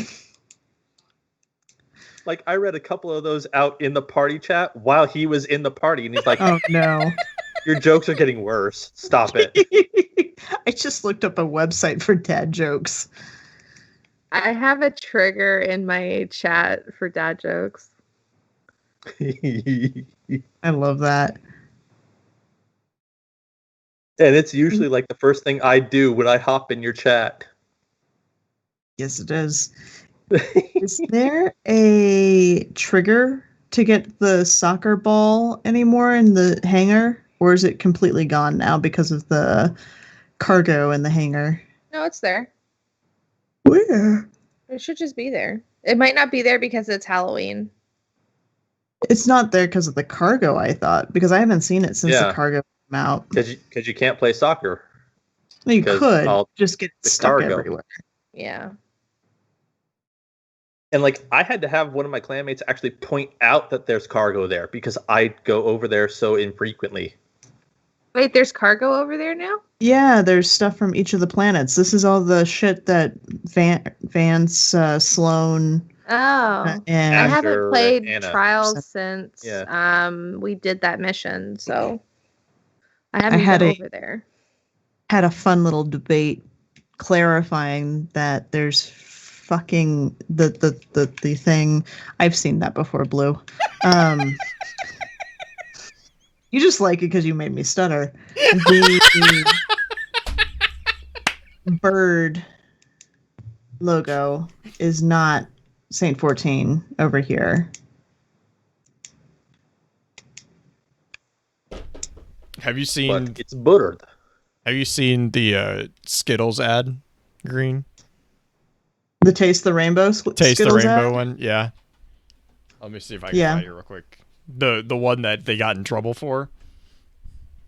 Maybe. Let's see, hang on. Hey, if we're talking about ads that people have gotten in trouble for, let's talk about that Kraft macaroni and cheese one. The pumpkin spice macaroni and cheese one? No. Is that what we're talking about? Send nudes. NOOD. Yeah. Yeah, I've seen that one. That one I thought was clever. E, have you gotten a challenge screen from us before? Yeah. Okay. Just double checking. I had actually gotten 2 from you guys. Nice. One, because Nice. I actually won a contest for one of your anniversaries. Ah, I didn't know that. Forgot we did that. It was like 2 or 3 years ago. Yeah. Huh. That was a thing. I like how Blue and I are like, we did something like that? Oh, shit.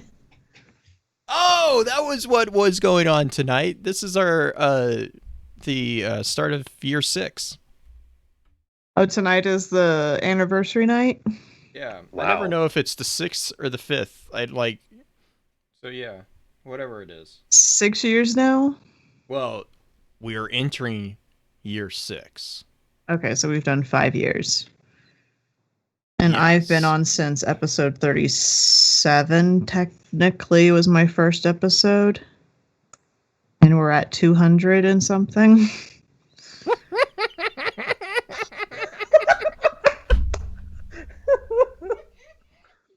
No! No!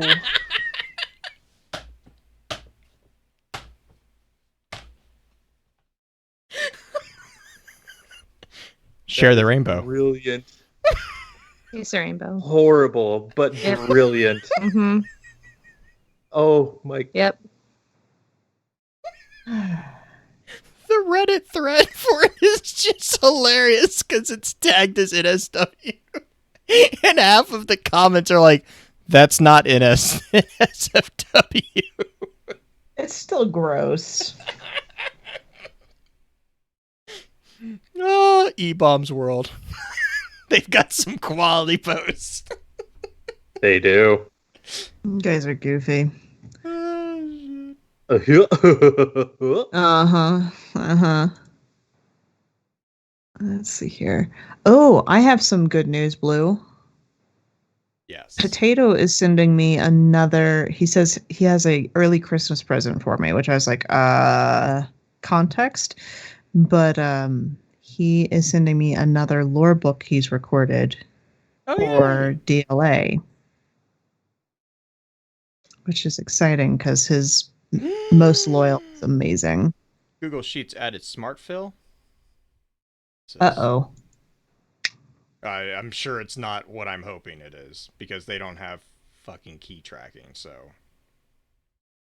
which, in some ways I'm glad, but in other ways I'm like, ugh.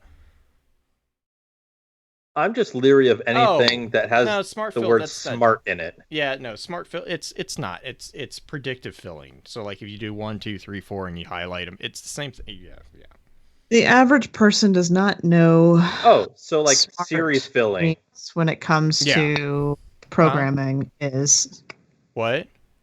I said the average person doesn't know what smart means when it comes to computer programming. Yes, that's true. No, smart fill, when they say smart fill here, they're talking about like automating entry. So like if you have like a column and you have 1, 2, 3, 4, 5, 6, and then you can click and drag highlight, and then if you click for a while. Yeah, that's what I was like, I don't think that's. I use that all the time. I mean, Excel's had that since For years. yeah. But it's had it for at least a year now. Oh, never mind. They've Okay. changed It's smart. Okay. Yeah, so smart compose. Yeah, okay, that makes more sense.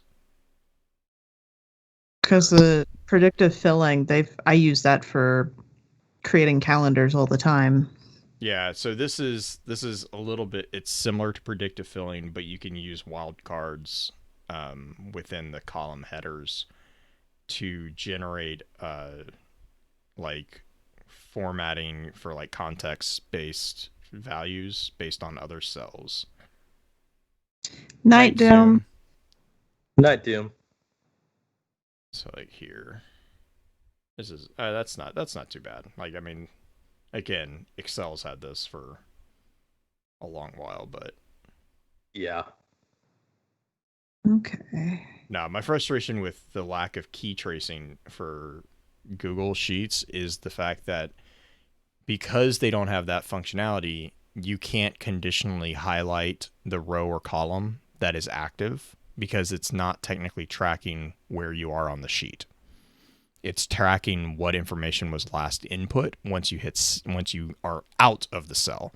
So like with Excel, there's a VBA code that you can put into the program where if you're on a certain cell, it will highlight the row and highlight the column. So like for like vast spreadsheets, it'll actually like help you pinpoint where you are.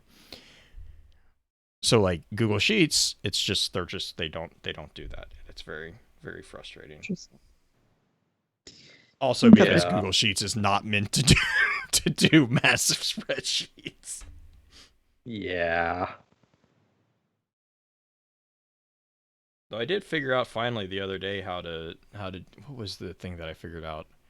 It was a conditional stacked if statement that I was able to figure out for like the it wasn't Festival of the Lost. I think it was the Moments of Triumph spreadsheet that I put together. I stacked if then statements and it kept like, yeah, this is an error circle. This is a logic circle. I'm like, it's not though. I hate that. Green. That's not a threat. That's all it takes. You know he would have to, though. Oh, yeah. Because of all the legal ramifications. Okay, I'm going to go ahead and hop off and go to sleep. On that note, we watched The Little Rascals tonight with Minion. Completely forgot that our current president was in that movie. Oh, no way. Mm-hmm. Yeah, he's what's his face? The rich kid's dad. Yeah. And actually, the blooper that he has is actually kind of funny. It's totally on par with his attitude, but it's also really kind of funny. He eats a bad piece of popcorn.